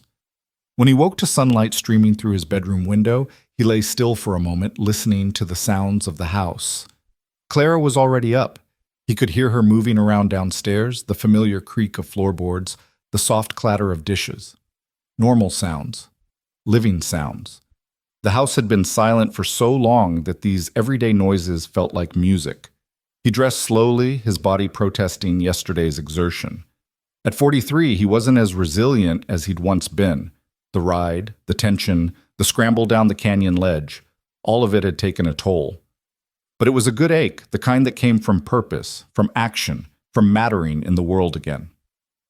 When he came downstairs, Clara was at the stove, her back to him. She wore one of Sarah's simpler dresses, pale yellow with tiny flowers, and her dark hair was braided down her back. For just a moment, Ethan's heart lurched, seeing Sarah in the angle of her shoulders, the tilt of her head. But then Clara turned, and she was herself, younger, different, uniquely her own person. Morning, she said, and her smile was tentative, uncertain. I made breakfast. Thought you'd be hungry after yesterday. Starving, Ethan admitted, moving to the table. The spread she'd prepared was impressive. Eggs, bacon, fresh biscuits, even jam. You didn't have to go to all this trouble. I wanted to. Clara brought him coffee, her fingers brushing his as she set down the cup.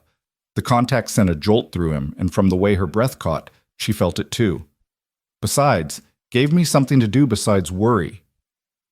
They ate in a silence that was comfortable on the surface but hummed with unspoken things underneath. The conversation from 2 nights ago hung between them like morning mist, visible, tangible, but too delicate to grab hold of directly. Finally, Ethan set down his fork. We should talk. I know. Clara's hands twisted in her lap. I've been thinking about what I said, about not wanting to lose another person She paused, gathering courage. Another person I care about. Clara, please let me finish, son. She looked at him directly, her dark eyes fierce with determination. I came here to deliver a letter, to fulfill a promise, to understand where I came from, but somewhere along the way, it became about more than that. It became about you, about knowing you, understanding you, about, her voice dropped to barely a whisper, about not wanting to leave. Ethan's throat tightened. You're welcome to stay as long as you want. I've said that. But for how long? A few more weeks, months, until the novelty wears off and you realize I'm just a reminder of everything you lost? Clara stood abruptly, pacing to the window. I need to know what this is, Ethan. What we are to each other. Because I can't keep living in this limbo, not knowing if I'm a guest or something more. What do you want to be? Ethan asked quietly. Clara turned to face him, and tears glistened in her eyes. I want to matter to you, not as Sarah's legacy or the baby she couldn't keep or some symbol of her love, but as myself, as Clara. I want to matter as me. You do, Ethan said, standing to close the distance between them. God help me, you do matter. More than I expected, more than I was ready for. These past weeks, having you here, it's woken something in me I thought was dead. Hope, maybe. Or purpose. Or just the simple human need to connect with someone. But is it me you're connecting with? Or is it Sarah's ghost? The question was fair, and Ethan knew it deserved an honest answer. He thought about it, really examined his feelings with the kind of brutal honesty he'd been avoiding. At first, he admitted, maybe it was about Sarah. About the connection to her, the chance to know someone she'd loved. But now, he reached out, took Clara's hand. Now, when I think about you leaving, when I imagine this house without you in it, the emptiness I feel isn't about Sarah. It's about you. About losing your presence, your voice, your laugh. About going back to being alone when I've just remembered what it's like to share my life with someone. Clara's breath hitched. What are you saying? I'm saying I don't know exactly what this is between us, but I know it's real. I know it matters. And I know I want you to stay, not as a guest or a reminder of the past, but as, he struggled for the right word, as family, maybe, or friendship, or whatever this grows into if we give it the chance. Family, Clara repeated, and something flickered across her face, hurt perhaps or disappointment. Is that all? Ethan's heart was racing now, his carefully constructed defenses crumbling. No, he said roughly. No, that's not all. But Clara, I'm scared. Scared of dishonoring Sarah's memory. Scared of my own feelings. Scared of what it means to care about someone again when the last person I cared about died in my arms. I'm scared too, Clara whispered. Scared that what I'm feeling is wrong, that I'm trying to replace the Dawsons or create some fantasy of what Sarah and you could have been together. Scared that I'm alone in this, whatever this is. You're not alone. Ethan stepped closer, close enough that he could see the gold flecks in her dark eyes. I feel it too. This pull, this connection, it's terrifying and exhilarating and completely unexpected, and I don't know what to do about it. Clara reached up, her hand trembling as she touched his face. Maybe we don't have to know. Maybe we just take it one day at a time. Let it be whatever it wants to be without forcing it or defining it or worrying about whether it's right or wrong. That's a dangerous way to live, Ethan said, but he was leaning into her touch despite himself. So is the alternative. So is pushing away everyone and everything because you're afraid of loss. Clara's thumb brushed across his cheekbone. Sarah's letter gave me permission to find you. Now I'm asking for permission to stay. To see where this goes, to build something new instead of just preserving something old. Ethan closed his eyes, feeling the weight of the decision, the enormity of what she was asking. To let go of his carefully maintained grief, to open himself to possibility again, to risk his heart after 10 years of keeping it locked away. When he opened his eyes, Clara was watching him with such hope and fear mingled together that something in him broke. Or maybe healed. He wasn't sure there was a difference anymore. Stay, he said. Please stay.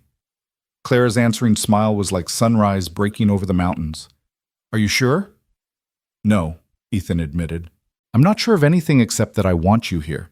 That waking up knowing you're in this house, working alongside you, talking with you in the evenings, it's given me something I thought I'd lost forever, a reason to look forward instead of back. What about Sarah? Sarah wanted me to know you, Ethan interrupted gently. She wrote that in her letter. She wanted me to tell you about our life, to share our story with you. Maybe she knew. Maybe somehow she knew that you were what I'd need when the grief finally loosened its grip. Clara's eyes filled with tears. You really believe that? I want to believe it. Want to believe that Sarah loved us both enough to engineer this meeting from beyond the grave. That everything, her choices, your search, that letter, all of it was leading to this moment right here. They stood in the kitchen, hands clasped, tears on both their faces, and Ethan felt the last of his resistance crumble. He pulled Clara into his arms, and she came willingly, fitting against him like she'd been made to occupy that exact space. I'm still going to be difficult, he warned her. Still going to have days when the grief comes back hard. Still going to struggle with guilt and doubt and all the mess that comes with trying to move forward. I know, Clara murmured against his chest. And I'm still going to have questions about where I fit, who I am to you, whether this is real or just two lonely people finding comfort in each other. But maybe that's okay. Maybe we work through it together. Together, Ethan repeated, and the word felt like a promise, like a vow, like the beginning of something he wasn't ready to name but couldn't deny. They stood like that for a long time, holding each other in the morning light, while outside the ranch woke up around them. Horses whinnied in the pasture, birds sang in the oak tree where Sarah rested, and the world turned on its axis, indifferent to the small miracle happening in this kitchen. When they finally pulled apart, both were smiling through their tears. Clara laughed, a sound of pure relief and joy. What do we do now? Now? Ethan wiped his eyes, feeling lighter than he had in years. Now we live. We work the ranch. We share meals. We figure out this thing between us one day at a time. And we see what happens. That simple? That complicated, Ethan corrected with a rueful smile. But we do it together, so maybe it's manageable. The days that followed took on a different quality. The work was the same. Fences to mend, horses to tend, endless ranch tasks that never truly ended. But now there was an ease between Ethan and Clara, an acknowledgement of something deeper than friendship, but not yet defined beyond that. They talked more, shared more. Clara told him about her childhood in Boston, about the Dawsons and their kindness, about the moment she'd learned the truth of her origins and how it had shaken her understanding of herself. Ethan shared stories of his own youth, of the early days with Sarah, of dreams they'd had and plans they'd made. We wanted to expand the ranch, he said one evening as they sat on the porch watching the sunset. Sarah had this vision of breeding horses, creating a line known throughout Colorado. Said we'd call them the Red Rock Line, and people would travel from Denver just to see them. Why didn't you? Life got in the way, money was tight, then Sarah got sick, then... He gestured helplessly. Then it was just me. And the dream felt too big for one person to carry. Clara was quiet for a moment. What if it wasn't just you anymore? Ethan turned to look at her. What are you suggesting? I'm saying maybe that dream doesn't have to stay buried with Sarah. Maybe it could be something we build together. Your knowledge, well, I don't have much, but I can learn. And I have some money from the Dawsons' estate. Not a fortune, but enough to invest in good breeding stock. The idea sent a thrill through Ethan that he hadn't felt in years. You'd do that? Invest in this place, in a dream that wasn't even yours? It could be mine, Clara said, if you'll let it be. If you'll let me be part of this ranch's future instead of just its present. Ethan reached for her hand, squeezing it gently. I'd like that. Sarah would have liked it too. She always said dreams were meant to be shared, not hoarded. Then let's share it. Let's build something together. They spent the next weeks planning. Clara proved to have a head for business that surprised Ethan.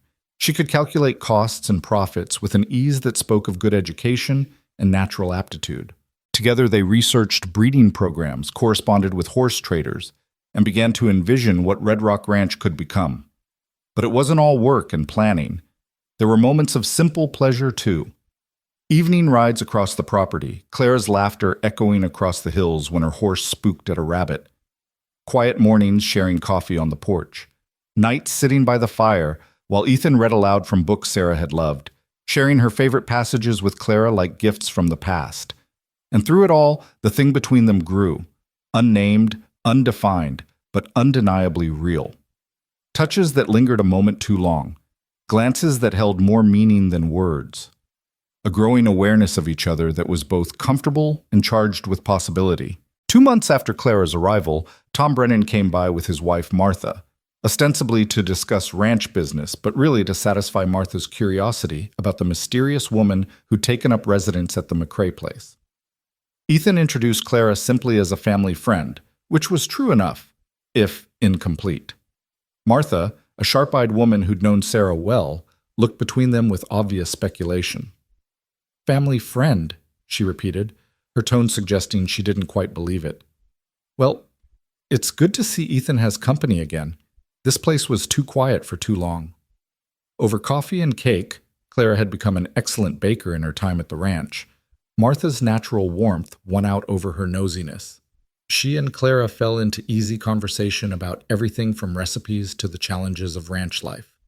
"Sarah would have liked you," Martha said at one point, and the casual observation hung in the air like a benediction. She always appreciated a woman who could hold her own, not afraid to get her hands dirty or speak her mind. Clara's eyes went to Ethan, uncertain. He nodded slightly, giving her permission to decide how much to share. "I hope I would have liked her too," Clara said carefully. "From everything Ethan's told me, she sounds like a remarkable woman." "She was," Martha agreed. Then with surprising gentleness, "But she's gone, and life goes on. Took me years to convince Ethan of that, but I think maybe he's finally starting to believe it." After the Brennans left, Clara turned to Ethan with raised eyebrows. "That was subtle as a hammer." "Martha's never been one for subtlety," Ethan said with a wry smile. "She means well, though. She and Sarah were close. If Martha approves of you, that's significant. Does her approval matter to you?" Ethan considered this. "Her opinion matters. But what I feel, what we're building here, that's between us, not subject to community approval or disapproval." "And what are we building exactly?" Clara asked, echoing her earlier question. "We've been dancing around it for weeks now, but we never quite name it." "Does it need a name?" "Eventually, yes. People are going to ask, Ethan. Tom and Martha won't be the last, and I need to know, when they ask, when they wonder, what am I to you? What are we to each other?" Ethan moved to the window, watching the sun set in brilliant shades of orange and red. The question deserved an answer, deserved honesty, but the truth was complicated and messy and not easily put into words. "You're the person who brought me back to life," he said finally. "Who reminded me that grief doesn't have to be a prison sentence. Who showed me that honoring the past doesn't mean surrendering the future." He turned to face her. "You're essential to me, Clara. I don't know what label fits that, but I know I don't want to face another day without you in it." Clara crossed to him, her expression soft with understanding. "That's enough. For now, that's enough." But later that night, as Ethan lay in bed unable to sleep, he knew it wouldn't be enough forever. Eventually, they'd have to define what they were to each other. Eventually, he'd have to decide if what he felt for Clara was simply gratitude and companionship or something deeper, something that felt dangerously like love. The thought terrified him. Loving someone meant risking loss again, meant opening himself to the possibility of another grief that could destroy him. After Sarah, he'd sworn never to put himself through that again. But Clara had already slipped past his defenses, was already essential in ways he was only beginning to understand. The question wasn't whether to risk loving her, it was whether he was brave enough to admit he already did. The next morning brought unexpected visitors in the form of Sheriff Wade and a well-dressed man Ethan didn't recognize. They rode up to the house just after breakfast, and something about the sheriff's expression put Ethan on edge. "Morning, Sheriff," he said from the porch. "What brings you out this way?" Wade dismounted, gesturing to his companion. "This is Mr. Harrison Wells, attorney from Denver. He's been looking for someone, and I thought you might be able to help." The attorney stepped forward, removing his hat. He was a man in his 50s, with kind eyes and the bearing of someone used to delivering difficult news. "Mr. McCrae, I'm looking for a young woman named Clara Dawson. I was told she might have passed through this area some months ago." Ethan's heart lurched. He glanced toward the house, where Clara was washing dishes, hopefully out of earshot. "What's your business with Miss Dawson?" I represent the estate of Robert and Eleanor Dawson of Boston. There are matters concerning their will that require Miss Dawson's immediate attention. Wells pulled papers from his satchel. I've been searching for her for nearly 6 months. The estate cannot be properly settled without her. What kind of matters? Ethan asked, though he had a sinking feeling he knew where this was going. That's confidential between myself and Miss Dawson, but I assure you it's urgent and in her best interests. Wells looked past Ethan toward the house. Is she here, Mr. McCrae? Is Clara Dawson at this ranch? Before Ethan could answer, the door opened and Clara stepped out. She froze when she saw the visitors, her face going pale. Mr. Wells, she said, her voice barely steady. What are you doing here? The attorney's expression softened with relief. Miss Dawson, thank God. I've been searching for you for months. There are urgent matters regarding your parents' estate that require your attention. Legal complications have arisen that only you can resolve. What kind of complications? Clara descended the porch steps slowly, as if approaching something dangerous. Perhaps we could speak privately, Wells suggested, glancing at Ethan and the sheriff. Anything you need to say to me, you can say in front of Ethan, Clara said firmly, moving to stand beside him. The gesture wasn't lost on Wells, whose eyebrows rose slightly. Very well. It concerns your inheritance. When your parents died, their estate was substantial, but there were irregularities. Questions about your legitimacy as their heir, given that you were adopted rather than their natural child. Clara's hand found Ethan's, gripping it tightly. I was their daughter in every way that mattered.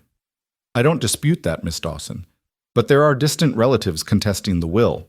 They claim that as an adopted child with no legal papers, the adoption was apparently informal, arranged privately, you have no right to the estate. If we can't prove your legal standing, the courts may rule in their favor. How much are we talking about? Ethan asked, his protective instincts rising. The Dawson estate is worth approximately $50,000, Wells said. Properties in Boston, investments, liquid assets. It's a substantial sum, and these relatives are determined to claim it for themselves. Clara swayed slightly, and Ethan steadied her. $50,000. It was a fortune, life-changing money, money that could transform the ranch, fulfill every dream they'd been planning together, or money that could take Clara away from him forever. What do I need to do? Clara asked.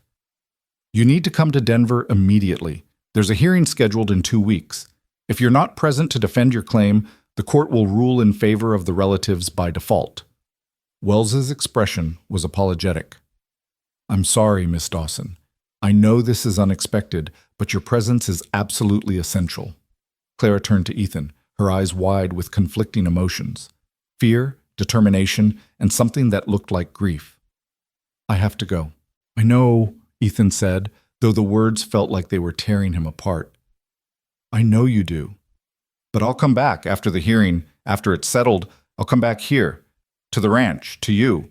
She was trying to convince herself as much as him. $50,000, Clara, Ethan said quietly. That's enough to build any life you want, anywhere you want. You don't have to come back to a struggling ranch in the middle of nowhere. Is that what you think? Clara's voice rose with emotion. That I'd choose money over this? Over what we're building? I think you should consider all your options before making promises you might regret. Regret? Clara pulled her hand from his, hurt flashing across her face. The only thing I'd regret is letting you push me away because you're too scared to believe this is real.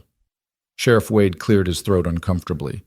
Folks, maybe we should— When would we need to leave? Clara interrupted, not taking her eyes off Ethan.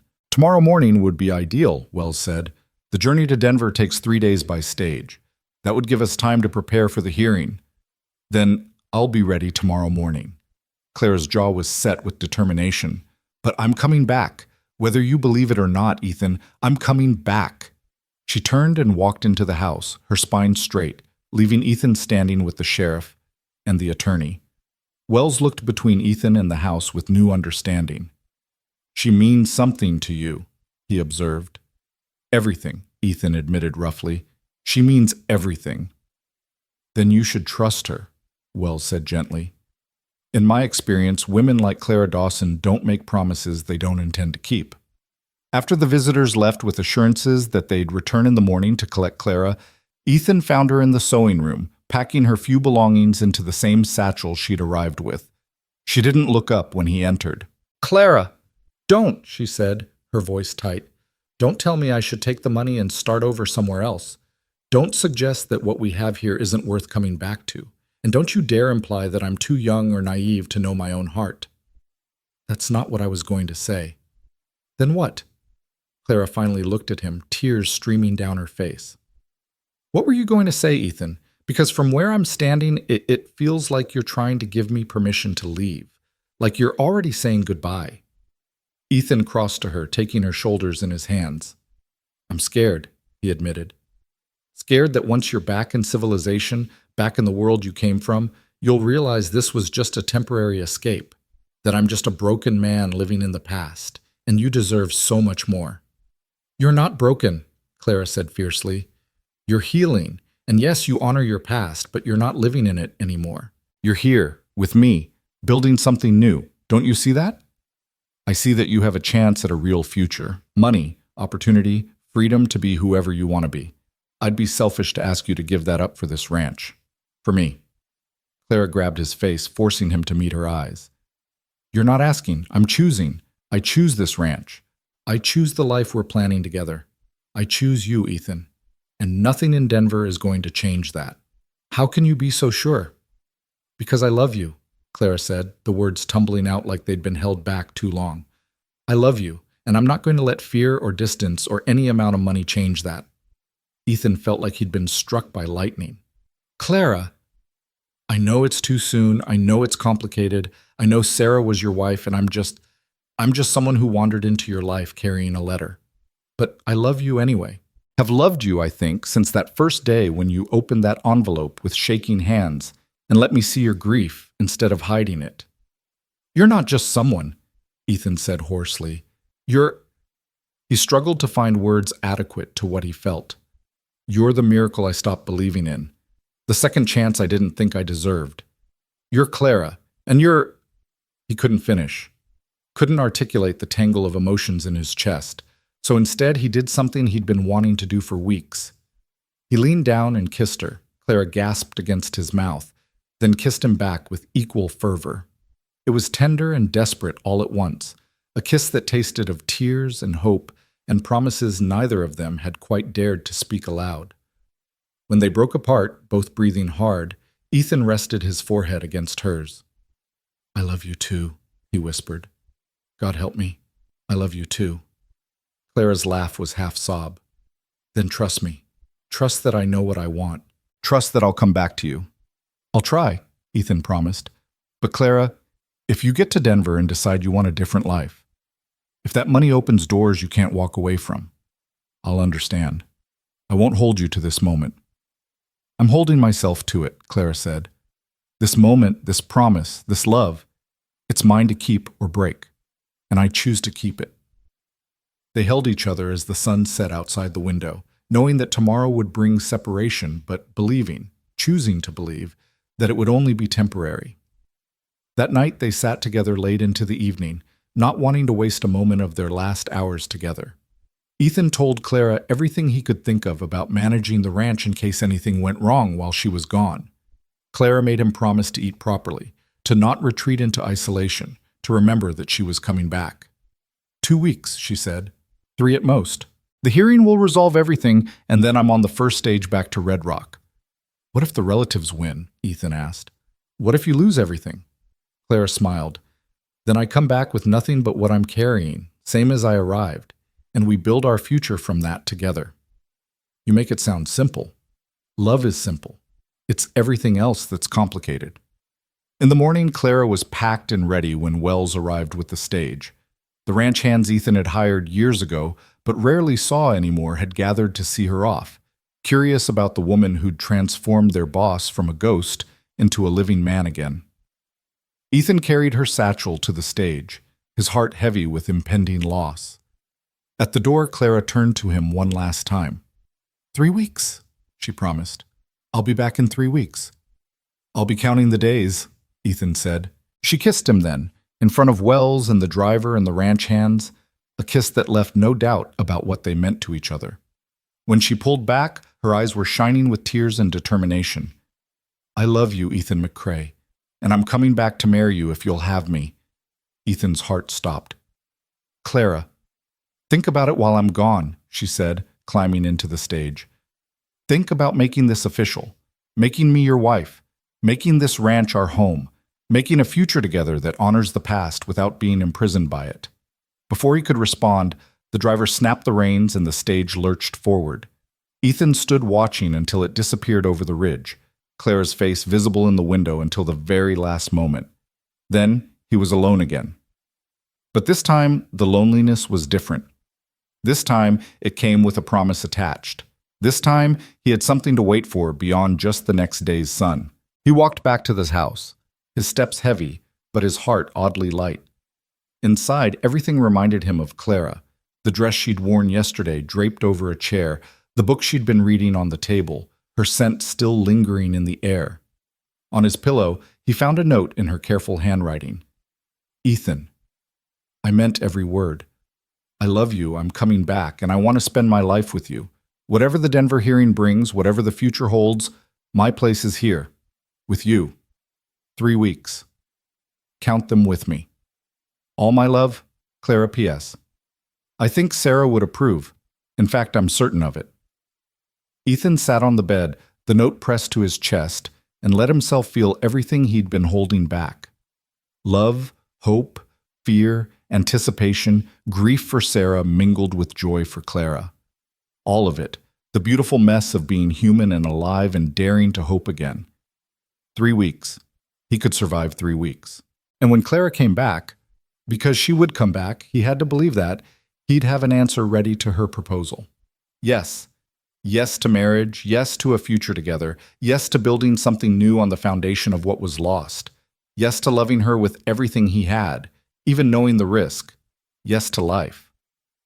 Outside, the sun climbed higher, washing the ranch in golden light, and somewhere on the road to Denver, Clara was counting the miles, counting the days, counting the hours until she could come home. Home to Red Rock Ranch. Home to Ethan. Home to the life they'd build together, blessed by the ghost of a woman who'd loved them both enough to bring them together from beyond the grave. The first week without Clara felt like a year. Ethan threw himself into ranch work with an intensity that surprised even him, repairing every fence that needed mending, training horses that had been neglected, organizing the barn until every tool had its place. Anything to keep his hands busy and his mind from counting the hours until her return. But the nights were harder. The house echoed with her absence, every room a reminder of her presence. He found himself standing in the doorway of the sewing room, remembering how she'd looked that first night in Sarah's blue dress, exhausted and hopeful and carrying the weight of a letter that had changed everything. On the 8th day, a telegram arrived. Ethan's hand shook as he opened it, fear and hope warring in his chest. Hearing delayed, complications. Maybe another week. Missing you. Clara. Another week. Ethan crumpled the telegram in his fist, then smoothed it out carefully and tucked it in his shirt pocket, close to his heart. He understood delays, understood that legal matters moved at their own pace, but understanding didn't make the waiting easier. That evening, Tom Brennan stopped by with Martha, ostensibly to check on the ranch, but really to check on Ethan. Martha took one look at his face and ushered him to sit at his own kitchen table while she made coffee. "You look like hell," she said bluntly, setting a cup in front of him. "When's the last time you ate a proper meal?" "This morning," Ethan said, though he couldn't remember what he'd eaten. Everything tasted like ash without Clara across the table. "He's lovesick," Tom observed with a knowing smile. "Seen that look before, usually on men half his age." "I'm not," Ethan started, then stopped. What was the point of denying it? "She's been gone 8 days, and it feels like forever." Martha's expression softened. "That's how you know it's real, Ethan.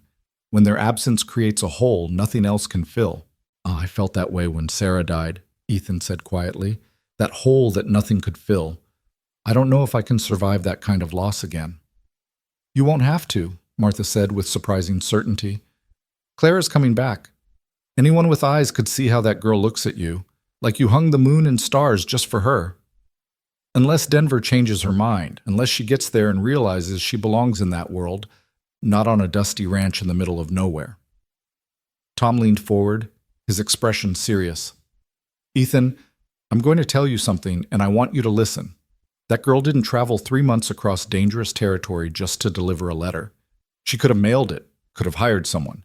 She came because she needed to find you, needed to understand the man Sarah loved, and she stayed because she found something worth staying for. How can you be so sure? Because I watched her these past months. Watched the way she looked at this ranch, at you, at the life you were building together. That's not the look of someone passing through. That's the look of someone who's found home. Martha nodded agreement. And I saw how you changed with her here. You were alive again, Ethan. Really alive, not just going through the motions. Don't throw that away because you're scared. After they left, Ethan stood on the porch in the gathering darkness, their words echoing in his mind. He thought about Claire's face when she'd climbed into that stage, the determination mixed with tears, the way she'd kissed him in front of everyone, claiming him publicly, unashamed. I'm coming back to marry you if you'll have me. The words had been running through his mind for days, a constant refrain. Marriage. A second chance at the life he'd lost, but different this time. Not a replacement for what he'd had with Sarah, but something new, something built on its own foundation. Could he do it? Could he stand at an altar again, make those vows again, knowing how much it hurt when death parted what God had joined together? He looked up at the stars, at the vast Colorado sky that had witnessed both his greatest joy and his deepest sorrow. Somewhere under these same stars, Clara was in Denver, fighting for her inheritance, counting the days until she could come home. Home. She'd called the ranch home, called him home. The realization settled over Ethan like a blanket. Clara wasn't coming back out of obligation or because she had nowhere else to go. She was coming back because she'd chosen this life, chosen him, with full knowledge of what it meant, the isolation, the hard work, the simple existence far from society's comforts. And if she could be that brave, that certain, then he owed her the same courage. The second week brought rain, the kind of steady downpour that turned the roads to mud and made travel impossible. Ethan stood at the window watching water stream down the glass, worrying about Clara on those same roads, hoping she was safe and dry in Denver. Another telegram arrived on day 14. Hearing tomorrow. Relatives contesting everything. Lawyers say it could go either way. Dream of the ranch every night. Dream of you, Clara. Ethan read it 3 times, trying to read between the sparse words for her emotional state. Was she scared? Confident? Did she regret getting involved in this legal battle? Did she regret leaving him? That night, he did something he hadn't done in 10 years. He went to Sarah's grave with a lantern, stood under the oak tree in the rain, and talked to her. I don't know if you can hear me, he said to the simple wooden cross. Don't know if there's anything after this life, if you're watching somehow. But if you are, I need you to know something. The rain pattered on the leaves above, the only sound besides his voice. I love her, Sarah. I love Clara. Not the way I loved you. That was different. That was young love, first love. This is something else. Deeper maybe, or just different. Built on grief and understanding and the knowledge of how precious and fragile life is. He wiped rain from his face, or maybe tears. I feel guilty saying it. Feel like I'm betraying you somehow, but I also think, I hope, you'd understand that maybe you planned this, sent her to me knowing I'd need her. The wind picked up, rustling through the oak's branches with a sound that might have been Sarah's voice, or might have been his desperate imagination seeking absolution from a ghost. If she comes back, when she comes back, I'm going to ask her to marry me. Going to build a life with her right here, on this land where you and I were happy. And I need to know, I need to believe, that you'd be okay with that. That loving Clara doesn't diminish what we had. Ethan stood there a long time, rain soaking through his clothes, waiting for some sign that never came. But when he finally turned to go, he felt lighter somehow, as if speaking the words aloud had released something he'd been holding too tightly. Back in the house, he lit a fire to dry off and found himself pulling out the box where he'd stored Sarah's letters to him from when they were courting. He'd avoided these for years, unable to bear the pain of her handwriting, her words, her presence captured on paper. But now he read them differently, not with the crushing weight of loss, but with gratitude for what they'd shared. Each letter was a treasure, a window into a love that had shaped him, made him who he was. And in the last letter she'd written before they married, he found something that made his breath catch. My dearest Ethan, tomorrow I become your wife, and I couldn't be happier. But I want you to know something in case, God forbid, anything should ever happen to me. If I'm taken from you, whether tomorrow or 50 years from now, I want you to live, not just exist, but truly live. Find joy again. Find love again. Find someone who makes you laugh the way you make me laugh, who sees the good in you the way I see it. Don't lock yourself away in grief, thinking that honoring my memory means suffering forever. It doesn't. Honor me by living fully, by opening your heart to possibility, by daring to love again, even knowing how much it hurts to lose. I will always love you, Ethan McCrae. But my love isn't a cage. It's a gift, freely given, with no strings attached beyond this one request. Be happy. Whatever that takes, whomever that's with, be happy. All my love. For all my days, Sarah. Ethan read it 3 times, tears streaming down his face. Sarah had known. Even then, young and healthy and full of life, she'd known that love meant wanting the beloved's happiness above all else. Even if that happiness eventually came through someone else. It was permission he hadn't known he needed, permission he'd been seeking in prayers and guilt and late-night conversations with ghosts. And here it was, written in Sarah's own hand 15 years ago, waiting for him to find it when he was finally ready to receive it. He carefully folded the letter and placed it in his pocket next to Clara's telegram. 2 women, 2 loves, 2 chances at happiness. The past and the future, woven together in ways he was only beginning to understand. The next day was day 16, and Ethan woke with a sense of anticipation he couldn't explain. Something was going to happen today. He could feel it in his bones. He was proved right just after noon when a rider approached the ranch at breakneck speed. For a heart-stopping moment, Ethan thought it might be Clara, but as the figure drew closer, he saw it was a young man from town, probably bearing news. "Mr. McCrae," the boy called, waving a telegram. "Sheriff said to bring this right away, said it was urgent." Ethan took the telegram with shaking hands, fumbling to open it. The words swam before his eyes. 1. Everything. Inheritance secured. Coming home. Arriving day 19. Prepare for a wedding. All my love, always. Clara. Ethan's knees went weak with relief and joy. She'd won. She was coming home, and she still wanted to marry him. Day 19. 3 more days. He tipped the messenger generously and watched him ride off, then stood in the yard holding the telegram like it was made of gold. Clara was coming home. In 3 days, she'd be here, and everything would change. But first, there was work to do. Ethan spent the next 3 days in a flurry of activity.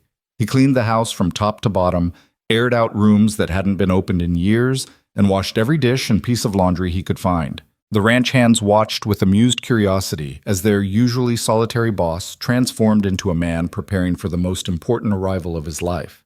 He rode into town and bought supplies: fabric for new curtains, seeds for a garden Clara had mentioned wanting to plant, a simple gold ring that had belonged to his mother, and sat unused in a drawer for decades. Martha helped him plan a small celebration, word spreading quickly through the community that Ethan McCrae was getting married again. Some were happy for him. Some were scandalized. Most were simply curious about the woman who'd captured the heart of a man they'd all thought was married to his grief forever. Tom found him on the porch the evening before Clara's expected arrival, polishing that gold ring until it shone. "Nervous?" Tom asked, settling into the chair beside him. "Terrified," Ethan admitted. "What if I'm not what she remembers? What if 3 weeks away made her realize she was settling?" "Then she wouldn't be coming back," Tom said simply. "Women like Clara don't settle, Ethan. They choose, and she chose you. I'm 20 years older than her, set in my ways, probably difficult to live with." "Probably," Tom agreed with a grin. "But that's her problem to solve, not yours. Your job is just to love her and let yourself be loved in return. Think you can manage that?" Ethan looked at his friend, this man who'd stood by him through Sarah's death and the long years after. I'm going to try. God help me, I'm going to try. That's all anyone can do. Day 19 dawned clear and bright, the kind of perfect autumn day that felt orchestrated by Providence. Ethan was up before the sun, unable to sleep, pacing the porch and watching the road for any sign of the stage. The hours crawled by with agonizing slowness. Morning became afternoon, afternoon stretched toward evening, and still no sign of Clara. Ethan's anxiety grew with each passing hour. Had something happened? Had she changed her mind at the last moment? But then, just as the sun was beginning its descent toward the western ridge, he saw it. A plume of dust on the horizon, growing larger, resolving into the familiar shape of the stagecoach. Ethan's heart hammered against his ribs. He walked down the porch steps on legs that felt weak, moving toward the road like a man in a dream. The stage pulled up in a cloud of dust, and before it had fully stopped, the door flew open, and Clara jumped out. She looked different. Her dress was finer, her hair arranged in a style that spoke of city sophistication. But her eyes, when they found his, were exactly the same, full of love and joy, and coming home. "Ethan," she breathed. And then she was running, and he was running, and they met in the middle of the yard in an embrace that felt like breathing after being underwater too long. "You came back," he said into her hair, holding her so tight he was afraid he might hurt her, but unable to loosen his grip. "I promised I would," Clara said, pulling back to look at his face, her hands framing it like something precious. "Did you doubt me?" "Every day," Ethan admitted. "Every single day." "Well, don't." She kissed him then, deep and thorough, and Ethan tasted 3 weeks of longing in that kiss, 3 weeks of separation and worry and choosing each other despite everything. "I'm here. I'm home. And I'm not going anywhere ever again." The driver cleared his throat behind them, and they broke apart, both laughing. Ethan paid the man and retrieved Clara's luggage, considerably more than the single satchel she'd left with. "The inheritance?" he asked as they walked toward the house. $50,000, as promised. The relatives tried everything, but the judge ruled in my favor. "The Dawsons' love and care meant more than blood," he said. "I'm their legal heir with all rights and privileges." Clara squeezed his hand. "Which means we can do everything we planned for the ranch. Breeding program, expansion, everything." "Clara, that money is yours. You don't have to—" "It's ours," she corrected firmly. "If you'll have me. If your answer is yes." Ethan stopped walking, turning to face her fully. The setting sun painted everything in gold, and Clara looked like something out of a dream, beautiful and real, and choosing him. He pulled the ring from his pocket, that simple gold band that had belonged to his mother. "I found this while you were gone. It was my mother's. She gave it to me before she died, said to save it for the woman I wanted to spend my life with." He held it up between them. "I gave Sarah a different ring, one we picked out together. But this one I saved. Almost like I knew someday I'd need it for someone else. For you." Clara's eyes filled with tears. "Ethan, I love you, Clara Dawson. I love your courage and your stubborn determination and the way you brought me back to life when I'd given up on living. I love that you see me, really see me, and choose me anyway." He took her hand, the ring poised at her finger. "Will you marry me? Will you build a life here with me, honor the past while creating our own future, and be patient with me when I'm difficult and scared and wrestling with ghosts?" "Yes," Clara said through her tears. "Yes to all of it. Yes to you, to us, to everything." Ethan slid the ring onto her finger, and it fit perfectly, like it had been waiting for her all along. Then he kissed her again, slower this time, savoring it, knowing this was a beginning, the real beginning of their life together. When they finally made it to the house, Martha and Tom were waiting on the porch, with half the town it seemed. Someone had organized a celebration, and the yard was full of neighbors and well-wishers, all curious to meet the woman who'd won Ethan McCrae's heart. Clara handled it with grace, accepting congratulations and answering questions, her hand never leaving Ethan's. She told them about the hearing, about the victory, about her plans for the ranch. And when someone asked about Sarah, about whether it was proper to marry so soon on the heels of delivering a letter from a dead woman, Claire's answer silenced every doubt. "Sarah brought us together," she said simply. "Her letter, her sacrifice, her love for both of us. It led to this moment." I'm not replacing her. I'm honoring her, honoring the gift she gave me by loving the man she loved. And I know she'd approve. Martha stepped forward then, pulling Clara into an unexpected embrace. Sarah would more than approve, she said, loud enough for everyone to hear. She'd be celebrating. She never wanted Ethan to be alone, never wanted her death to be the end of his happiness. Welcome to Red Rock Ranch, Clara. Welcome home. The celebration lasted late into the night. There was food and music and dancing under the stars. Ethan, who hadn't danced since Sarah died, found himself swaying with Clara in the firelight while someone played a fiddle, and the community he'd shut out for a decade welcomed him back with open arms. As the last guests were leaving, Tom pulled Ethan aside. You did good, friend. Real good. Sarah would be proud. You think so? I know so. Tom clapped him on the shoulder. Now go be happy with that girl. Lord knows you've earned it. Finally, blessedly, they were alone. Clara stood in the kitchen, looking around with such contentment it made Ethan's chest ache. I missed this, she said. Missed everything about this place. The smell of it, the feel of it, the way the light comes through the windows in the morning. I missed you, Ethan said simply. The house was empty without you in it. I was empty without you in it. Clara crossed to him, taking his hands. We should set a date for the wedding. I don't want to wait long. Neither do I. How about next month? Give us time to prepare. Let folks get used to the idea. Next month, Clara agreed. Then, with a mischievous smile, though I should warn you, I plan to make some changes around here. New curtains, a proper garden, maybe even convince you to fix up those empty rooms upstairs. Changes I can handle, Ethan said, pulling her close. As long as you're here, making them with me. They stood like that for a long moment, holding each other in the lamplight. Then Clara pulled back, her expression turning serious. There's something I need to do, she said. Something I should have done the day I arrived, but I wasn't ready. I'm ready now. She led him outside, grabbing a lantern from the porch. Ethan followed, knowing without being told where they were going. To the oak tree. To Sarah's grave. They stood before the simple wooden cross, and Clara's hand tightened around Ethan's. I want her blessing, she said quietly. I want to tell her what she means to me, what she's done for us. Can we do that? Ethan nodded, too moved to speak. Clara knelt beside the grave, her free hand touching the earth gently. Sarah, she began, her voice steady despite the tears on her cheeks, I never got to thank you. Never got to tell you what you gave me. Not just life that day in Santa Fe, but this life, this home, this love, this future. Ethan knelt beside her, adding his own words. She loves me because you taught her what love looks like. She's brave because you showed her courage. She's here because you made choices that hurt, but were right. Everything we have, we owe to you. I'm going to marry him, Clara continued.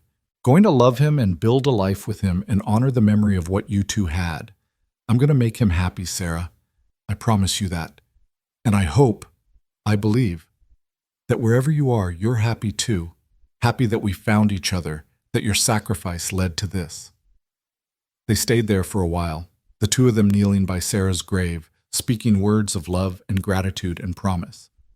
And when they finally stood to go, Ethan could have sworn he felt something, a warmth in the air, a sense of peace, a whisper that might have been the wind or might have been Sarah's voice saying what he needed to hear. Be happy. Love her. Live. Walking back to the house hand in hand, Ethan felt the last of his guilt lift away. He would always love Sarah, always carry her memory, always be grateful for the years they'd had. But he could love Clara too. Could build a new life without betraying the old one. Could honor the past while embracing the future. That night, as they sat on the porch in the darkness, Clara leaned her head on his shoulder. Tell me about tomorrow, she said. About all the tomorrows we're going to have. Tomorrow we start planning the wedding, Ethan said, and the breeding program, and which rooms to fix up first. Tomorrow we start building our life together, piece by piece. And the day after that? More of the same. Work and planning and figuring out this thing between us. And the day after that? Ethan smiled, understanding what she was really asking. Every day for the rest of our lives. Every day, choosing each other, building together, loving each other. That's what tomorrow looks like. That's what all the tomorrows look like. Clara turned to kiss him, soft and sweet. I love our tomorrows. So do I. The weeks that followed were a blur of preparation. Clara threw herself into wedding planning with the same determination she'd brought to finding Ethan in the first place. She wanted something simple but meaningful, she said. Just family and close friends, a ceremony under the oak tree where Sarah rested, uniting past and future in the place that connected them all. Martha helped with the dress, altering one of her own wedding gowns to fit Clara's slender frame. Tom and the other men helped Ethan build an arbor for the ceremony, covering it with late-blooming roses that Clara tended with careful devotion. And through it all, they worked on the ranch. Used Clara's inheritance to buy breeding stock, to repair buildings, to hire hands who could help manage the expanding operation. Red Rock Ranch was coming back to life, just as Ethan was. The night before the wedding, Clara found Ethan in the barn, checking on the horses one last time. She slipped her arms around him from behind, resting her cheek against his back. Second thoughts? She asked. Not a one, Ethan said, turning to face her. You? Only that we didn't do this sooner. She smiled up at him. I'm ready, Ethan. Ready to be your wife, ready to build our life together, ready for all of it.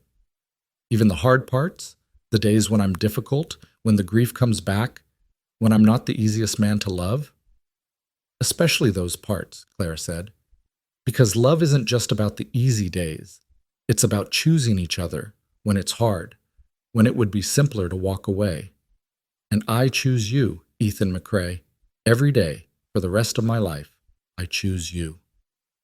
The wedding day dawned clear and perfect, as if even the weather was conspiring to make everything right. Ethan stood under the arbor in his best suit, watching guests gather on the hillside below the oak tree. Tom stood beside him as best man, and Martha fussed with the flowers one last time. And then Clara appeared, and the whole world fell away. She wore Martha's altered dress, simple white cotton with lace at the collar and cuffs.